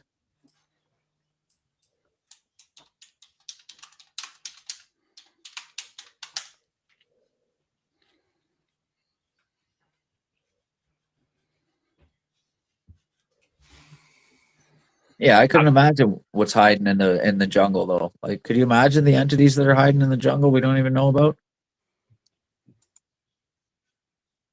Yeah, it's called the Nataka. hard to pronounce names of that. I was just It's got a great big horn on it, right? Like it's got like a humongous horn. Yeah. I know what you mean. Huh. It's another interesting story about that plane you were mentioning earlier, plane disappearing. This one says it's January 2026. It just came up. I was looking at an article. It's supposed to be, it was on Joe Rogan's podcast talking about a plane that disappeared in 1962. And they found a beacon recently transmitting that matched its signature. Where did they find it? They found it. Let's see. There's a clip here. Was talking about a story about disappearing plane. It was a routine commercial flight, 92 passengers, 6 crews. Says their search operation, Atlantic Ocean South, determined the plane was lost at sea in October 3rd, 1991. Controller noticed a signature that hasn't flown for decades. So, Joe was talking about that recently too. So, everything inside's dated back to 1962. That's crazy. When you walk into a piece of aircraft and everything has a date stamp. Yeah. Yeah. I've seen places in like museums like that where they try to get everything all matching, but you'll see it's like the period of everything. So. The most distinctive feature was its horn. Yeah, you So fly through a portal. what do you have for us, Taki? I mean, did you want to wait and see if you could get Gray Wolf on here, or did you want to go ahead and just tell us what you got? That's all up to you guys. As far as my stuff, I had emailed you guys, I think last year in March, and I think my email got eaten in your inbox dump or something. Yeah, there's so many, it I does. totally understand. Yeah. But I had a lot more happen to me since that point up till now, and I've had a lot. It's been a journey. And but I realized as I listened to Sean's story and finished it, I didn't feel right not speaking up at this point because I have a very similar background and situation to his. And for me, like it gives me some anxiety to talk about, but I do think it's kind of the time now where people can understand more, especially your audience is brilliant. And for people like us to start talking about who we are and what we've been through. So if you want, which I mean, we're at the end of Sean's. We're recording for Sean's for his information. I mean, he's got like another 2 weeks of shows that we're going to be dropping, but we're done recording with him. If you want to start recording, we have 2 other people that we're going to be recording with, and we're going to start kind of doing it all simultaneously so we can get everybody's stuff out there. But if you would like, I mean, I can tell by talk, I can hear you talk. So you're not someone that I'm going to have to retell their encounter. It's not, and you're here, so you're okay with telling your encounter. I would like to record with you if you would, be up for it.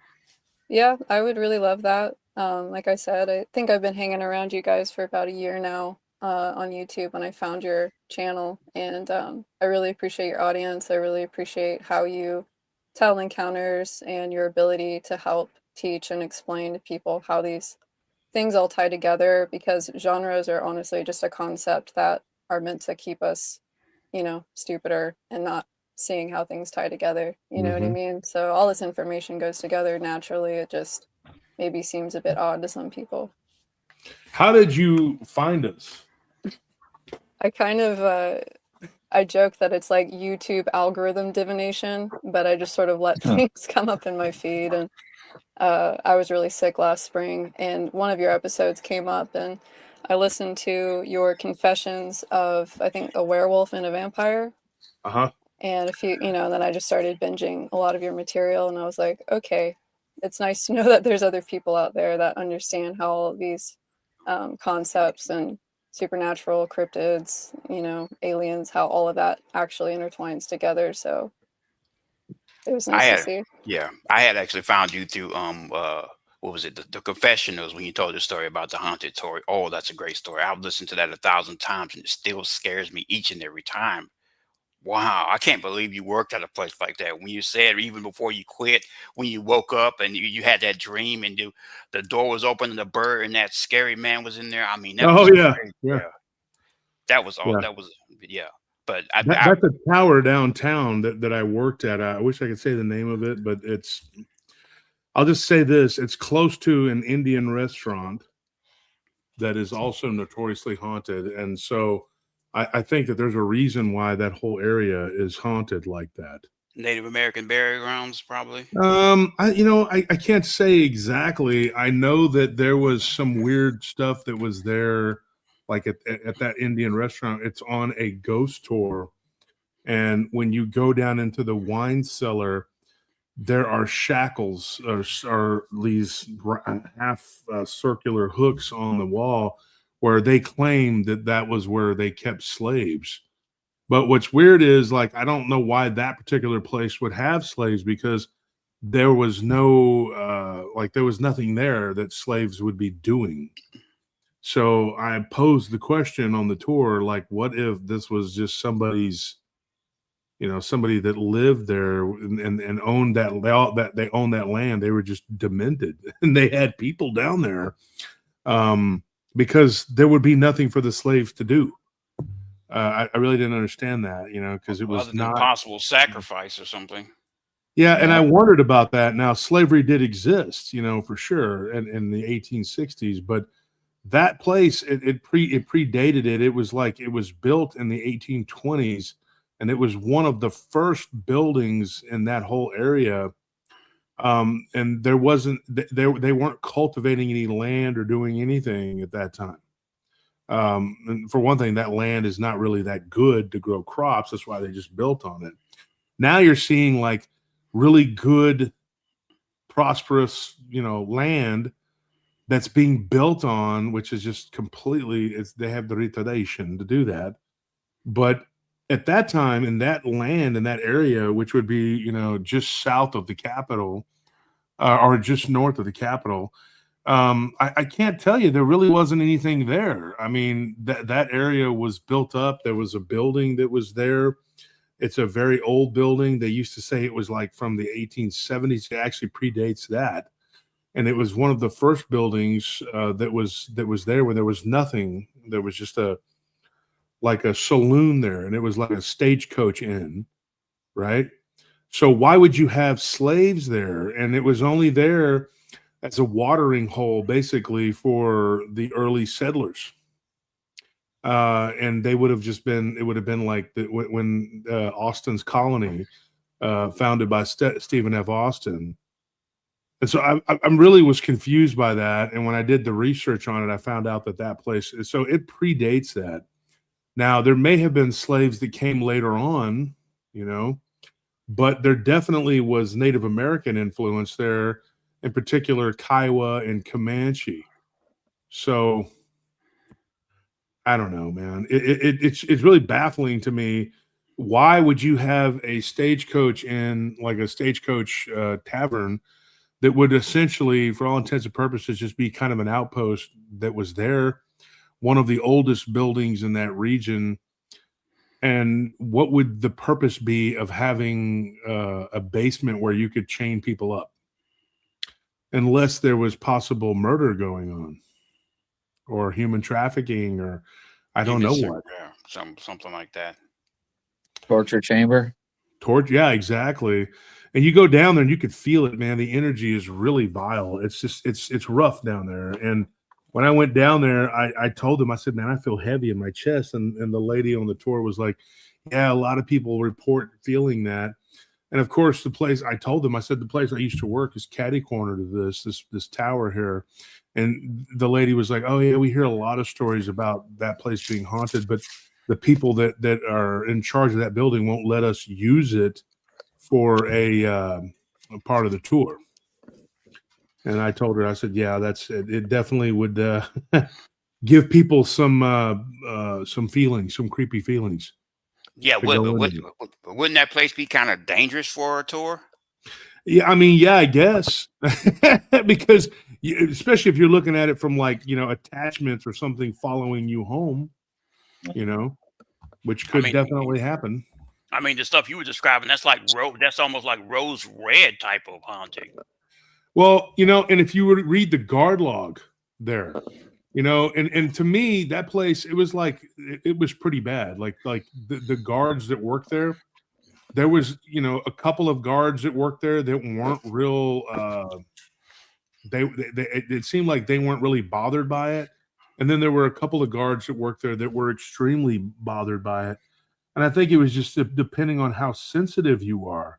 But one of the things I can tell you is it's like all hauntings. It's not all day, every day.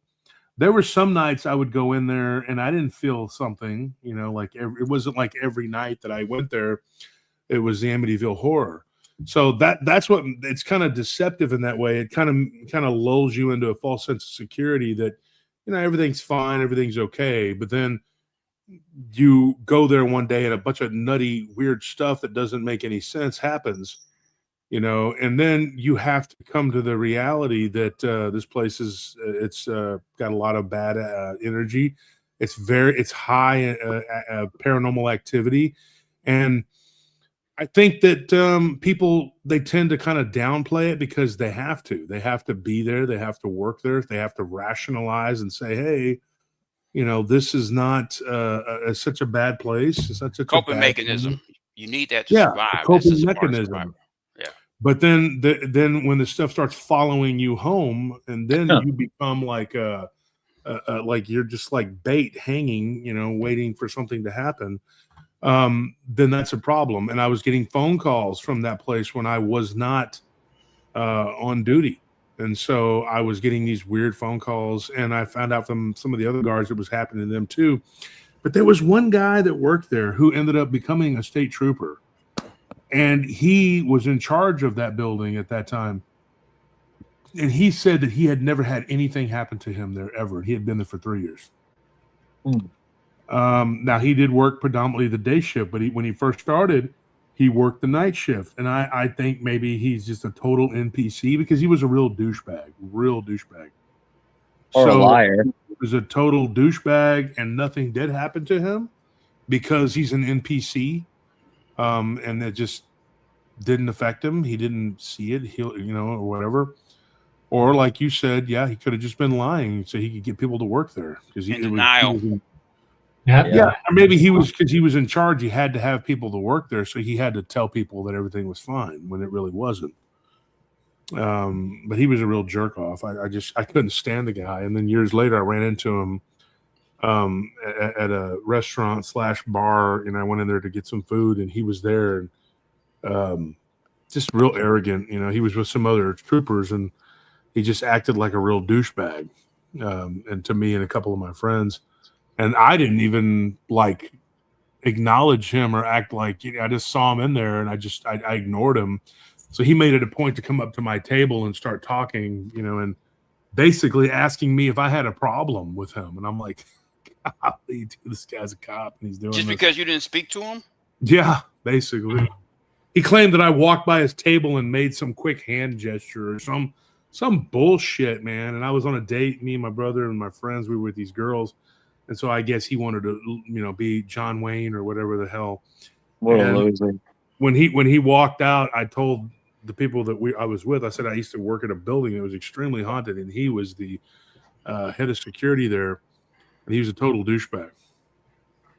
I mean, on the first, when he showed me around in the place, so we went up to the mezzanine area and then up to the penthouse area, I could feel it. It was haunted. I knew there was stuff there, and it was just like, he acted like it didn't exist, and I was like, whatever, dude. Oh, people are going to be the way they are. He experienced some shit. That arrogance was probably a coping mechanism. Yeah. No way he gonna work in a place that haunted and not experience anything once. Exactly. Unless he was a born again believer or something.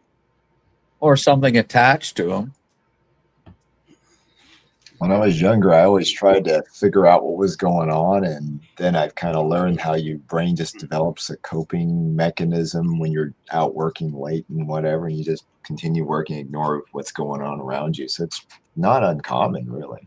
Yeah, his human nature. It's a part of adaptability. It's how we survive. Fight or flight response. Yeah. There you go. Hey, Under Fire. What's up? There's Under Fire. Hey, sorry, I had it. Gray Wolf, you were being summoned by Hello. who wanted to talk to you. Okay, yeah, I'm here.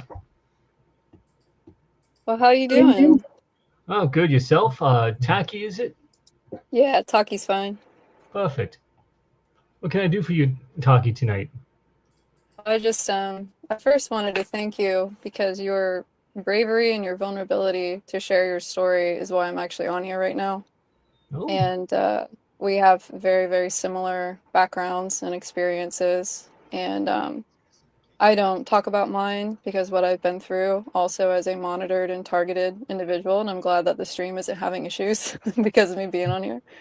But I don't want you to. It doesn't feel right for me to just have you be the only one talking about this because I've been through the same thing. So I don't want you to be up here alone. In other words. Oh, thank you. It's up to you. It's each of our own tasks in these lives, and so I had to do something, try to help out people if I can, at least get people aware of some stuff. So I feel confident and comfortable with what I've done. But if I really appreciate your comments, thank you. That's really nice. Would you be willing to share, even just a generalization of anything you've gone through, anything you'd be willing to share in that regard? You don't have to share any details, obviously. Yeah, I'm having a little trouble hearing. I think someone's got Yeah, like a somebody's TV running or something. yeah. Yeah, someone needs to mute on. That's not me. How about you, Abnormal? Abnormal, can you mute your mic, buddy?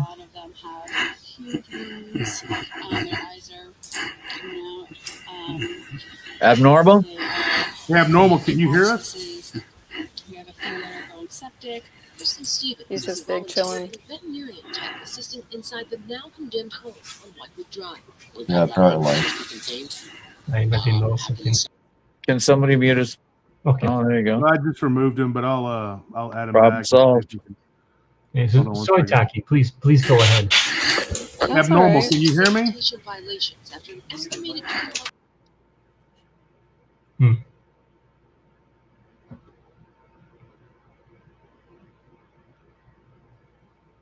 So Abnormal, if you can hear us, I muted your mic. I put you back on, but I don't know what was going on there. But go ahead, Taki.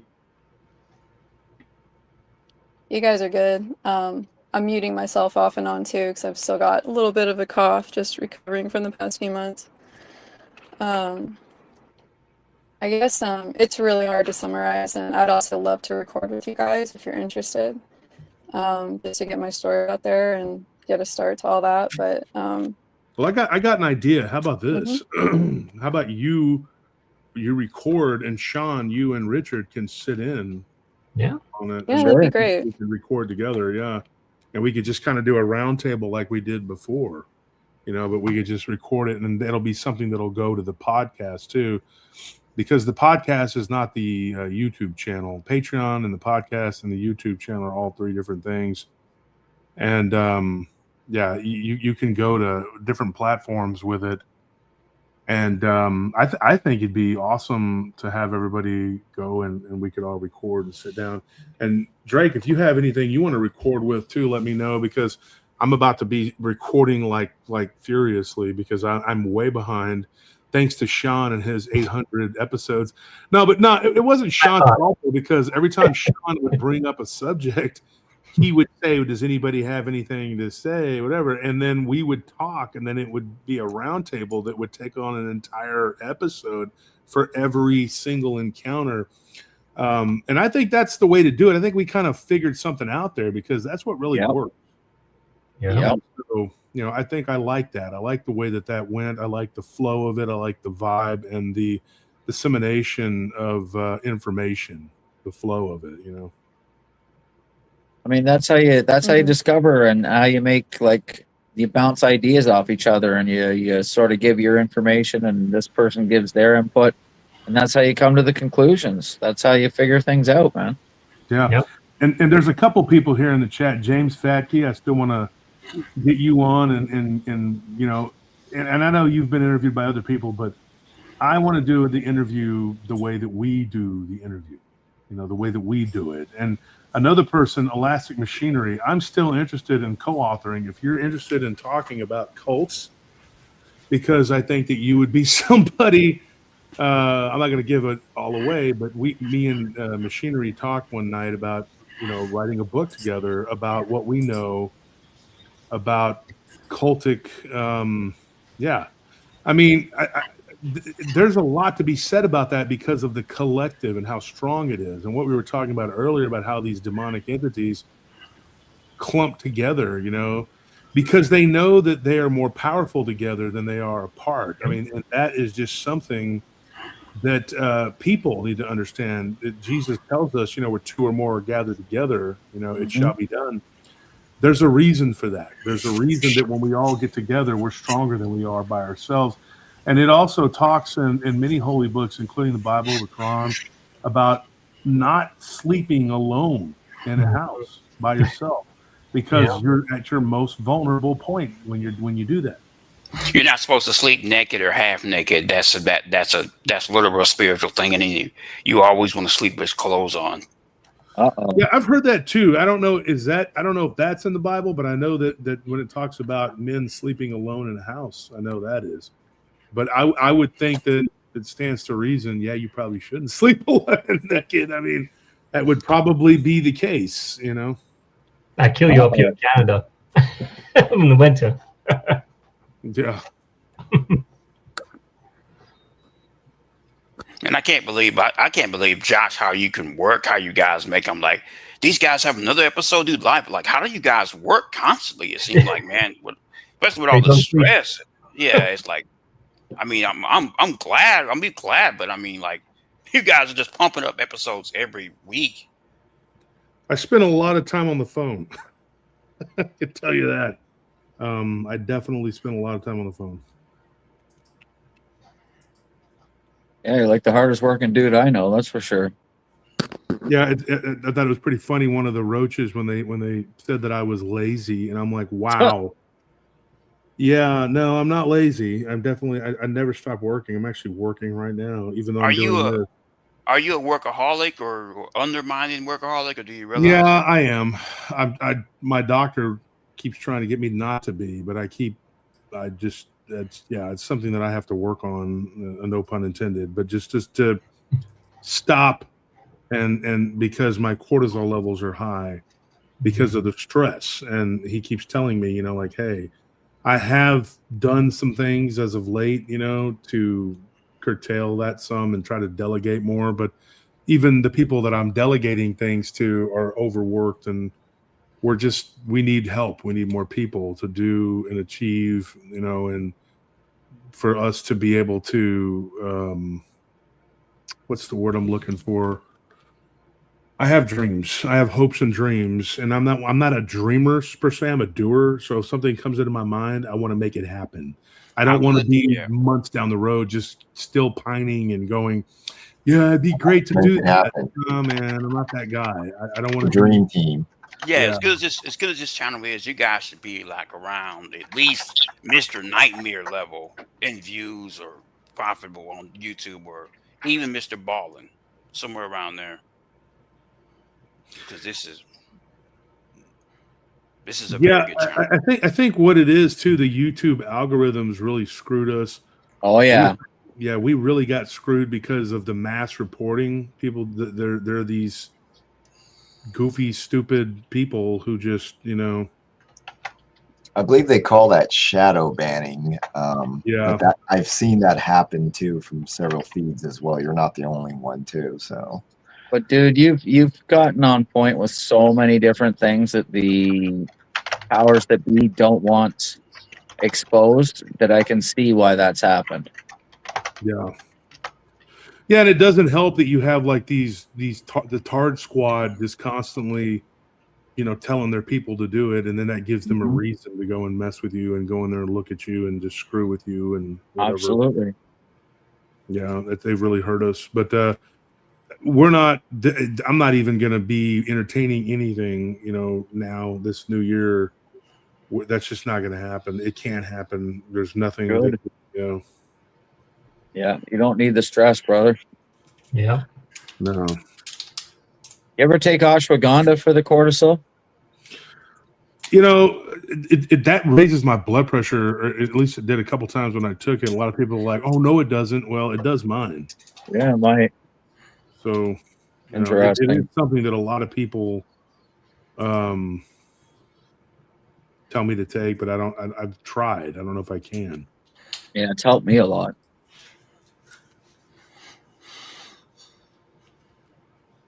But to be honest with you, too, I was having some AFib a while ago, and I haven't taken ashwagandha in about 2 weeks, and that's about as long as the AFib's been not pumping up, so that could very well be what's going on there too. That's interesting.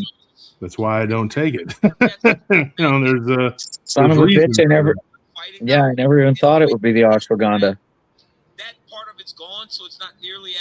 It's a lot of this, these different types of supplements, that you think are just innocuous, don't hurt you, but they do. Yeah, do change your biochemistry just even a little bit. Sometimes we'll do that. Exposure, things like that. Interesting. So, it's hard to say because some people are quoted by doctors to take 14 pills and one to compensate for this, to compensate for this. It's completely nuts. National as a medical system to give someone 12, 20 different types of pills and think everyone's going to turn out fine. I'm still waiting. You'll end up taking pills for the other pills that you take. Yeah. It's just nuts. Pretty much happens. Nuts. Yeah. It's just very interesting talking about the medications and stuff. Reminds me I mentioned it to you guys before about the time I was out with my brother and his former girlfriend, and the only time I ever took any any medication, but I didn't try to experience something, which was magic mushrooms. I took the 2 tablets, and literally nothing happened. And they were in shock. They've taken it before, and like, you should be out of it. Right? Yeah. I felt nothing. Right? No I've heard of effect. stories like that too. And I took it as a sign from, again, I didn't know of God at the time, but a higher power saying this is not the way to figure things out spiritually. So, yeah. That was interesting. Because the way some of us brains work, we don't think the same as like some people would call an NPC or whatever. Brain chemistry might be different, and these altering chemicals in this biomechanical machine might operate way differently than most people expect it. Well, definitely one thing I think too with a lot of these, and sorry, I hope I'm not getting off topic of what we were talking about, but you're fine, bud. Okay, awesome. A lot of people take these drugs, hallucinogen. I forget the one that the First Nations take a whole bunch. But again, I believe they're having their experiences. I do believe they're having their experiences, but my concern is there may be a high percentage of them that are being manipulated, or because they're not in a full conscious state, because under the influence of something, they can be manipulated and let it be shown something that maybe is a deception or things like that. And it goes both sides. Every side, doesn't matter what view or belief system you have. Similar to NDEs. I do believe people are actually experiencing this thing. I think that you got to be real careful, because it's kind of like the if you look at the old, they would cleanse themselves before they do any of these things. They would spiritually cleanse themselves, and that's probably pretty important, because that just leaves you open to all sorts of stuff coming in. I'll say as far as the practice of plant medicine goes, I don't particularly practice plant medicine for altered states of consciousness. But, the ceremonies and the prep work for all this stuff, there's a reason why there's so much involved to properly use divination tools, natural divination tools, or any type of ceremony or practice. I just kind of look at it like some people are called to it. Some people have it in their blood to be able to do these things naturally. There's a lot that gets taught to keep yourself protected, but it's like we're in spiritual warfare all the time. And some people are called to be on that battlefront because they can handle it, and they get taught how to deal with those things that are dangerous. It's not for everybody. It's like, and I sent a message in the private chat, Tiki. I don't know if you see it, but if you see it, I sent my Discord name. If you want to reach out to me and talk any further for the discussion, please do. That's my main Discord. So you're able to contact me there, and we can chat more whenever you want.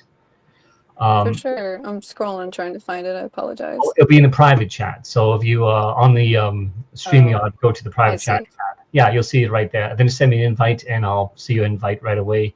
But I want to say too, I hinted at the last recording we did. I didn't go too much into depth about I'll call it the IC thing I was in, the inner chamber, right? And that's all I'll say about the name, because of course, as I kind of mentioned to Dick and Josh and everyone, there's certain things you can do with it that are good, and certain things you can do with it that are quite immoral, if you had immoral heart.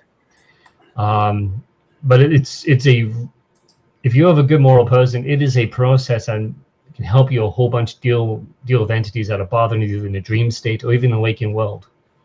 So, for example, Josh's situation, he sees that werewolf thing. If you knew this state and he was willing to do it, you're protected. They have to tell you the truth. They can choose not to speak or anything, but they can't harm you. And you just banish them when you want to out of the place. But even just summoning them there to that place intimidates the crap out of them because they don't realize many people know how to do something like this. I've usually mained it to talk to my higher self. And it's actually very interesting. I didn't share this, so I'll share this little stream tidbit here. But talking to my higher self once, I was thinking about how a lot of these Draco reps and giant lizard dragon-like entities can shapeshift to standing up on two legs from all fours. And of course, you've seen that with dog and other entities as well. Instantly just read my thoughts, just instantly shifted up to being on two legs instantaneously. So, which is what a lot of people describe seeing about these dogmans and these other entities. So that's kind of a really interesting thing. You can learn a lot, but you have to be very careful what you summon in. And it's kind of like, and so a lot of people can sit there and say this is divination. It's not really divination; it's an interrogation. And to further, present this as it's not divination, the Orthodox have a place in their temple. Some temples, not every Orthodox temple, but they have several temples where they have an actual room that's specifically built to interrogate evil entities, demons, of likes. And you go on YouTube online, you can watch, and they'll show you this room in these temples. And it's there to interrogate if someone's possessed or they're dealing with an evil entity that's bothering someone. They'll sit there and they have several Christian doctrine rituals they'll do, and they'll deal with it, right? So there are practices that are good. I'll put it this way: all the evil things these entities do, all the black magic, all this stuff, is an abomination and a bastardization of what's divine. As I talked about in the show, with they do these horrible satanic abuses and stuff on people, and they cut off a sliver of their shard and use that for all sorts of stuff. That's a bastardization of the normal factual reality you're factoring off to having experiences in other lives, which is from God. That's the divine way it's supposed to be done. It's the divine way things are done, and then there's a bastardization that evil does. So all the stuff, all these things entities do, like Josh said on the other episodes, like, oh, they're so powerful, they can shapeshift and do this magic and get money for people, all this shit. It's like, it's all bastardization, and it's all inferior to what God can do. These things are all just practicing inferior, cheap tricks, cheating the system, again, the hacking the system, got cheat codes, but it's inferior, and it's not going to go well for them after when this is all wrapped up and done. And of course, in my views, it's either there's an age of correction, and that could be a long time and very unpleasant, but you are kind of like a stern father, you're correcting that individual to get on the right path. Or it could be the second death, and in my personal view, the second death at the moment, it's the resetting of someone's consciousness. It's not an eternal hellfire, but it is a cleansing of that spirit and resetting of that consciousness, because that consciousness, for example, we look at the Shaitan or some of these people who absolutely hate Jesus and are so corrupted by either the black goo or black magic or this mindset that they are incurable, right? You can't correct them enough to cure that. So get a conscious resetted. So that's my opinion with that. I don't think the lake of fire is an eternal burning pit. It's a purification and a resetting of the consciousness.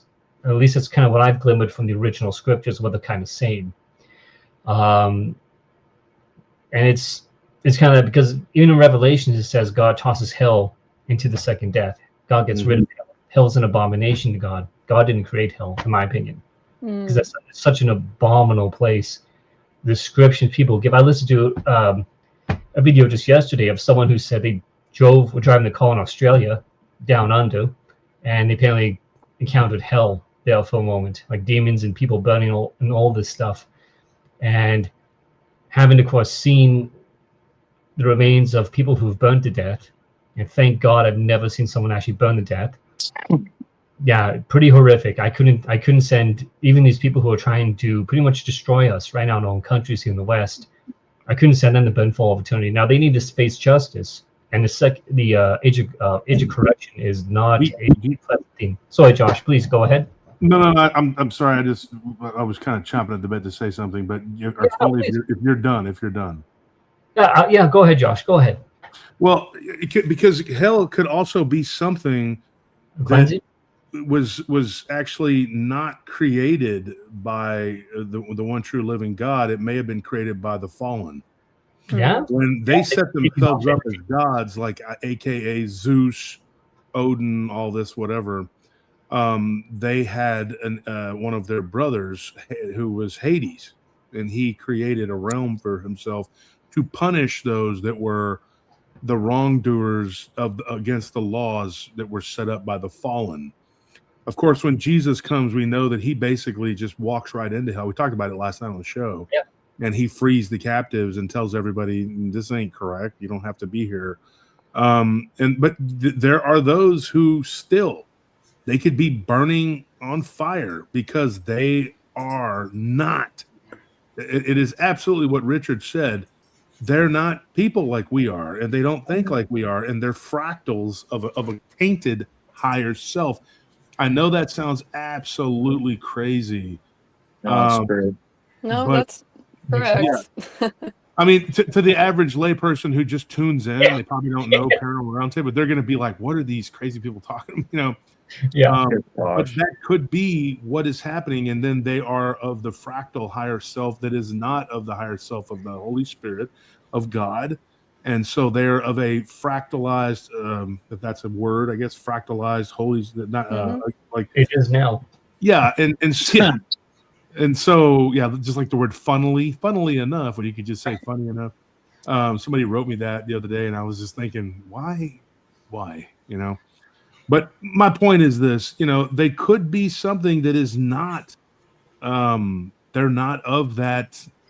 They can't. It's like square peg, round hole. Christ could be right there and taking them out of torment, and they're not even going to take his hand. They'd rather throw themselves into the fire because their higher self is absolutely of Abaddon, of the archons, of the abyss. I do strongly feel that we regularly interact, at least on this current 3D Earth plane, we do regularly interact with beings that are, their consciousness is fractaled from that demiurgical consciousness or the lower planes. That's kind of, I think, why Earth is sort of a free-for-all in terms of the rules, and so they get into human bodies and they can refract through that, which isn't good. But look at Chorazon. I mean, when you look at that being, the Pokemon, that's Charizard. Oh, sorry.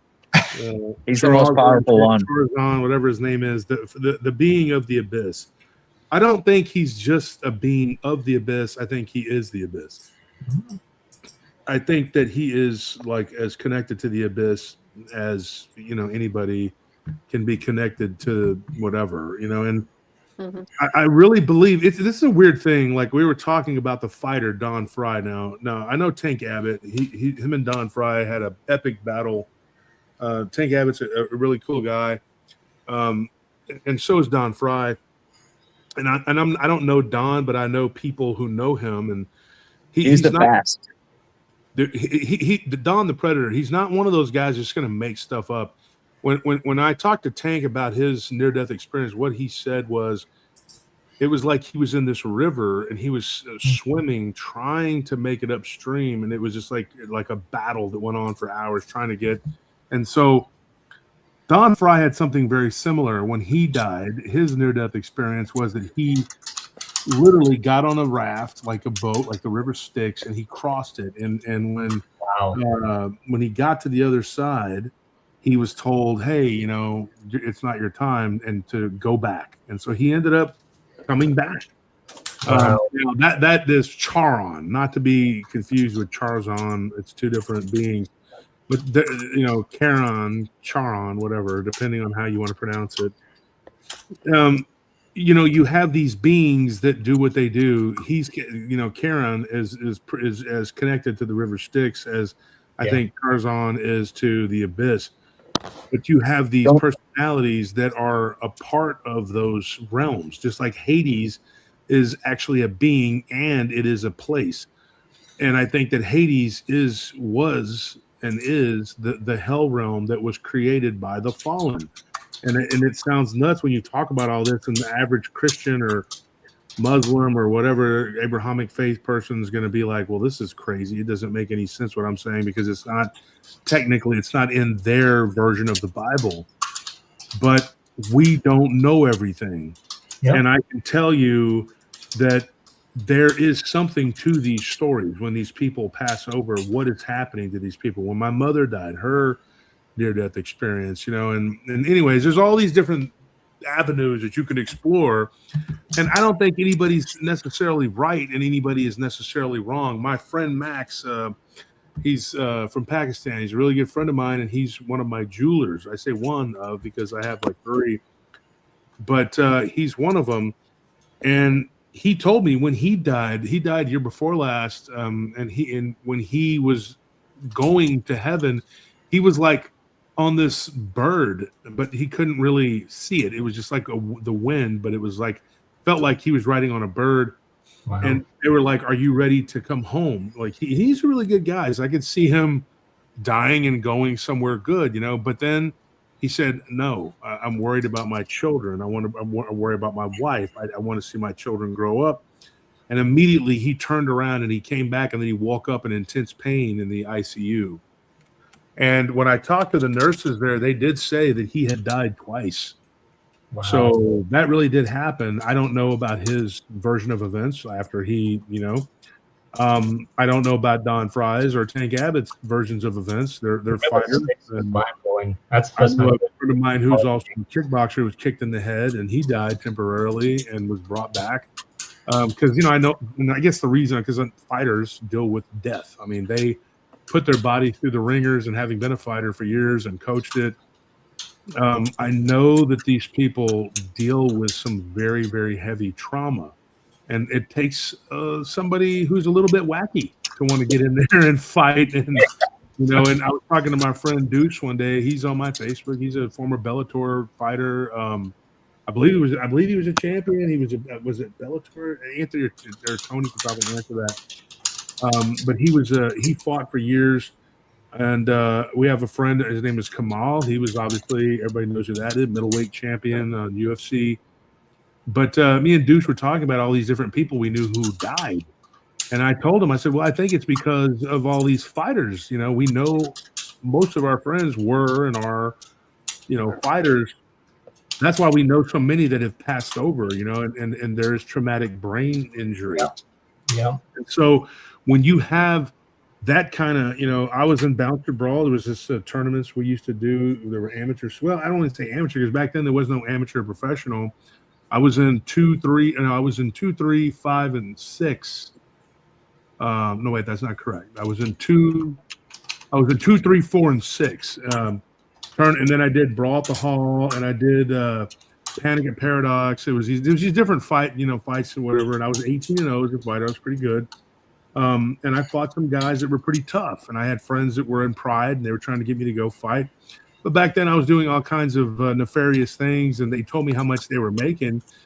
And I told my friend, I was like, what? That's what they're paying you? I was like, I'm not going to Japan to get, and to get beat up or fight, whatever, when I could make that doing bullshit down here, Thank God I didn't, because it saved my brain, from what could have been, not such a good thing.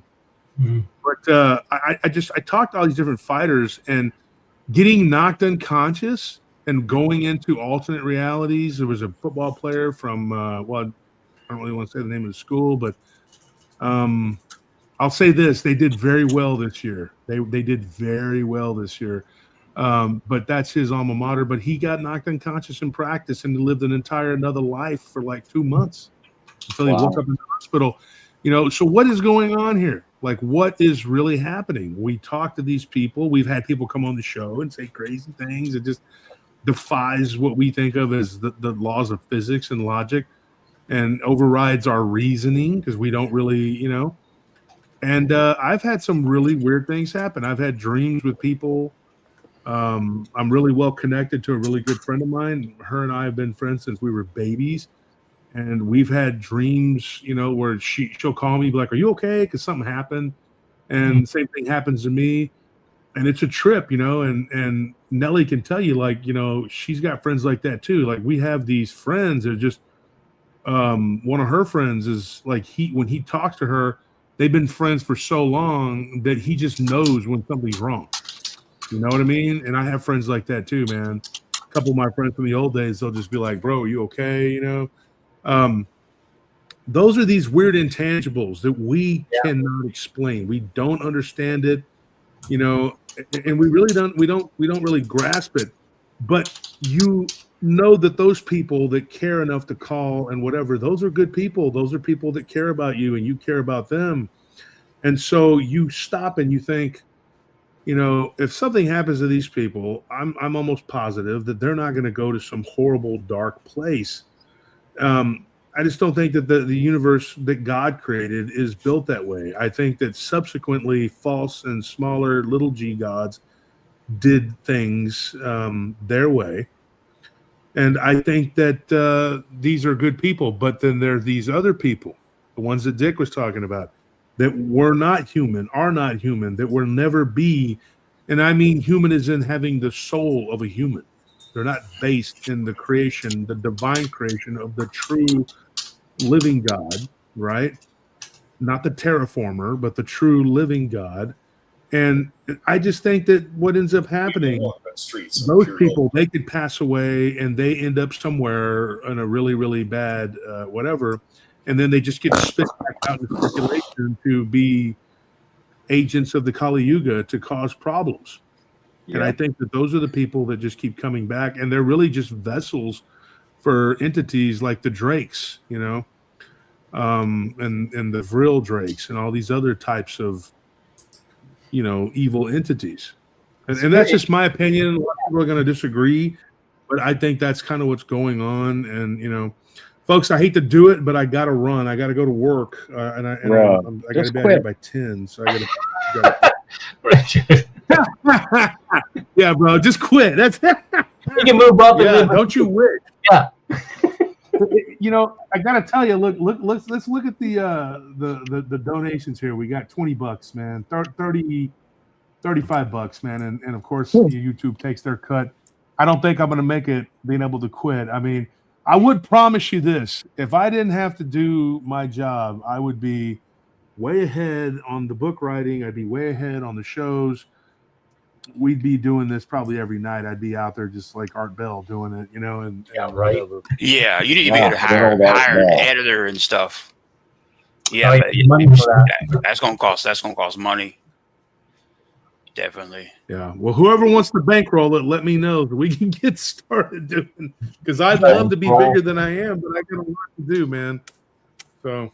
Yeah, I know a lot of people. And there has been betrayal. You know, there has been a lot of betrayal from other people. I was, you know, I'm getting ready to go on another person's podcast. I'm not gonna say anything yet, and I guess I got to tell my encounter. And so I was going back and just kind of looking, and I went on to the old Dogman encounters, and I'm sitting there going like, if you go and look at the shows that he featured shows.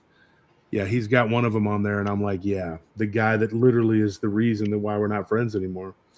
And I'm like, yeah, that's real cute. I mean, you know, God didn't want to listen to reason. You know, it's like somebody lies and tells you that I said on my show that I don't like you, and that never happened. And then instead of going, well, let me see if that really happened, he just tells everybody that that's what I said, and then I get attacked. You know, and it's like. There's just been a lot of underhandedness, dude, you know, went our way over the years. It's the nature of this you have a lot of environment. haters. I'll tell you one thing, they listen to you. They do listen to your stuff because you're good.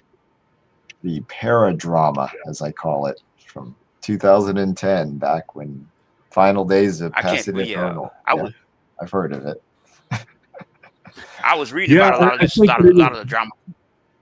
Mm-hmm. Well, I think a lot of it was pumped into our community for that reason, and I think some of these people literally are just put into our community so they can cause discord. You know, they're 100% discord. You know, my UFO friends told me that. I was at this big UFO conference years ago, and a couple of them just told me, they were like, "Look, dude, they're going to target you. You know way too much." You know, and our community has been dealing with it for years, and now that these communities are kind of melding together, because the last thing they wanted was for everybody to get together, and that's what the first two conferences were about.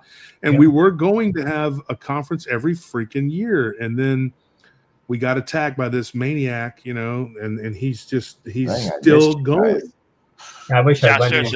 I mean, I think there's something deeper. You might have a divine calling, the way you can speak and inspire people.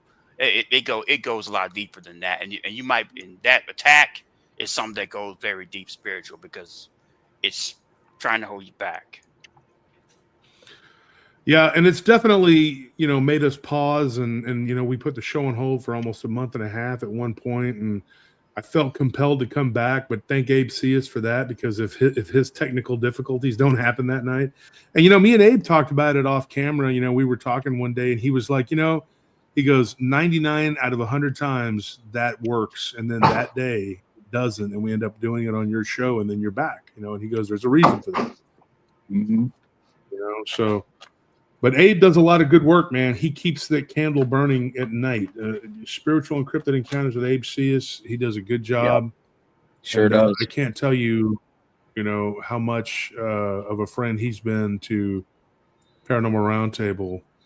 But thank you guys for tuning in. And sorry, I got to jump off here, but duty calls, man. I got to go. My name is Monty. Nice meeting you. Well, I haven't really met you, but now I'm going by Drake. Nice to meet you all. It was nice to say hey. I hope I contributed. Well, yeah, absolutely. Everybody did. I mean, I appreciate everybody. Is out. All right. Well, Tacky, did you get my Discord as well? I did. Yeah, I'll shoot you a message sometime later. So that's what you look like. Sounds good. You got it. Well, then thank you. I appreciate that. Not a problem at all. Please contact me. I'd like to hear what you have to say. I completely forgot that's what you look like, Sean. This is the first time I think Dennis, are you Japanese? No, I'm Asian. Chinese Asian. Oh no. Oh no. I was just gonna say that Japanese are amazing. I do fix Japanese electronics. There you go. I mean, China and all that, but I mean, I've been to Japan, the stuff they build and how they got, it's just absolutely amazing. Yeah. How you can walk in. How you can walk in stores and they'll just have the store, nobody, you just pay for it. You don't have to worry about nobody stealing. Even in South Korea, people leaving their luggage. There's a hotel there I want to check out that's supposed to be running with a your bellhop guy is a raptor. It's a robotic raptor that you talk to when you check in. For those who like dinosaurs. Well, it's sad because most of the world should be like that. You should be able to trust people around you that they're not going to steal your stuff, but unfortunately, we live in a false reality that's ruled by evil, and a lot of people are under the influence of that evil. Infectious. Yeah. Because some of that can be infectious. Exactly. Well, we saw in Canada, it's complete open insanity over the last, Dick Richards, 10, 20 years? Yeah, it's been like 10, 15. 10 now, but even, I mean, you never used to have to lock your doors. Never. We used to be very vigilant back car doors, nothing. Prior, when we did a lot of the investigations and stuff and things like that, we hosted meetups and things like that. Trust was much more easy to deal with. Today, it's like, even with security guards and things like that, it's a lot harder to trust what's going on around you. So as well. So, I went to Canada. Yeah, I've been to Montreal. I mean, I thought I was in France. The amount of French they were speaking in. Yeah. But I had no idea Canada was that modern. When I walked to some of the places, saw the skyscrapers, I'm like, man, I thought it was just a bunch of, I don't know, mountains and. Igloos. There's a few Americans I know who've said online, literally, "Oh yeah, I thought they all lived in igloos up." You got that accent, Sean. Montreal's a fun town to spend a weekend in. That's for sure. You can get into all sorts of trouble in Montreal. Mm-hmm. Yeah. Well, I've got a bit of a unique speech, but again, if you go away from the cities, it gets to wilderness pretty quick. Like, I could go up to the mountains within an hour, and I could walk around where there's grizzly bears, elk, all the wild animals you can think of. Wolves. I've seen wolves out in the wild once. Yes. Crazy experience. So. Yeah. Speaking of which, I'm a kind of a Bigfoot theistic. I was saving up the money because they They take you in areas supposedly in Canada, like Sasquatch where Bigfoot is. They have Sasquatch, people okay. eat. I could show you a few spots that are not too far away from where I'm at right now. One spot where I have seen Sasquatch is on one of the episodes, Friday episodes, where I've seen one out in the open in the middle of the day, right beside the road. Yeah, like I was friends with this young Native American woman, and she was from Canada, and she said where that part, I think Sasquatch. She said where her was. She said they were regular sea Sasquatches, like Yeah, just just from a distance. places. They would be told to stay away from. It was no big deal. It was like, oh, this is Bigfoot. They were just like something apart. It was just regular sea. They would sometimes complain because they would come and steal stuff and Yeah, take stuff from the they like village. take stuff from properties. The biggest thing that I would say, and Josh has said on the show, and so it's Dick Richard, probably not the best to go out looking for them because stuff will follow you back home. Scott Carpenter has done several videos about it that are really good to watch. I had not so much them. I had unfortunately more of the dogman kind of follow me to my home, but the Sasquatch will certainly do that too. And I do believe there are some that are good. I've listened to stories where they've saved people's lives for no apparent reason, but just decency. But there's also bad ones. There are some. No. Let me get this right. There are some decent docile ones. There are some. I mean, now people who befriend with them, but that doesn't mean that their overall creation that they're not an abomination, whether they're good or bad. Because I mean, you couldn't. They can't help the way they. I feel sorry for it because they can't help the why they were created. But in all God, fairness, I view it this way: God's love, compassion, and mercy is for all creation. It doesn't matter what you are, what created you. Yeah, I believe humanity itself is a hybrid race by the Anunnaki, right? That's my personal opinion. God's love is for all creation. Anyone who has decency, good, compassion, mercy, and forgiveness. That's what God's looking for. And we stumble and become short, but if we're trying, that's what God cares about. It does not matter what you are, who you are. Now, if you are a creature of absolute evil and you cannot be good and you're not redeemable, that's one thing. Then there's nothing can be done for them. They're just evil, right? But if you have the capacity to be good, to be merciful, God's going to see that. And there's even a story in the Bible where I forget who it was, but a bunch of giants asked him if he could beseech God for them to save them, and he said, "Turn to God," and they did. And then That's in Enoch. yeah, Enoch, and it switches to another story. But again, I believe it's going to be mercy. I believe when we get to heaven, you're going to see, especially of course my own story, you're going to see a lot more than just humans up there.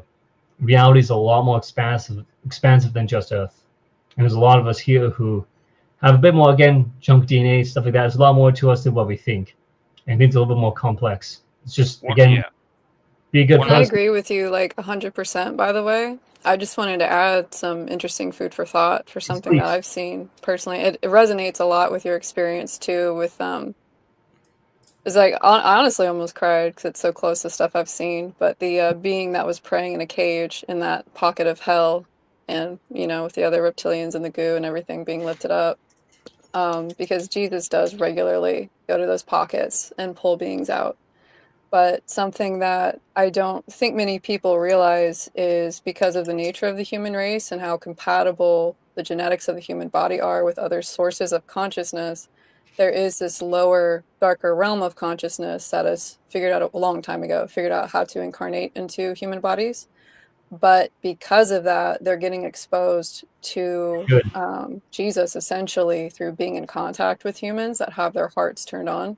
They have that connection, and they're actually able to be saved through those experiences here. And it has pissed off the hive mind a lot. Like be part of the bigger picture of why it's been so long before God stepped in here is allowing beings that normally would not be savable to be savable. Again, I think the complexity of God's plans of creation is truly beyond all three-dimensional minds to even comprehend. Yeah, it's a lot bigger, than I'm regularly shown that it's a lot bigger than we think it is. But I tell people Jesus is a being that's much bigger than religion or our ability to perceive of him.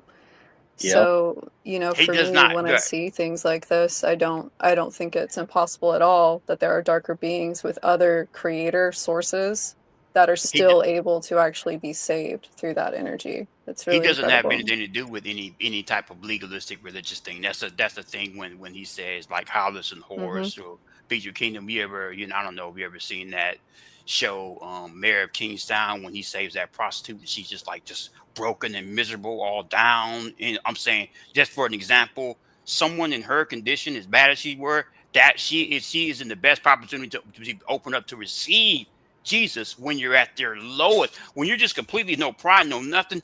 That is when you're open up to actually receive and be born again. When you're at your lowest, not when you're at your highest, your lowest. Yep. Absolutely, 100%. The prosperity preachers talk about, oh, man is closer to God when he has everything. His life is good, his bank account is high, and all that crap. You know that that'll lead a man. That'll more like separate a man farther from God. Definitely vibing.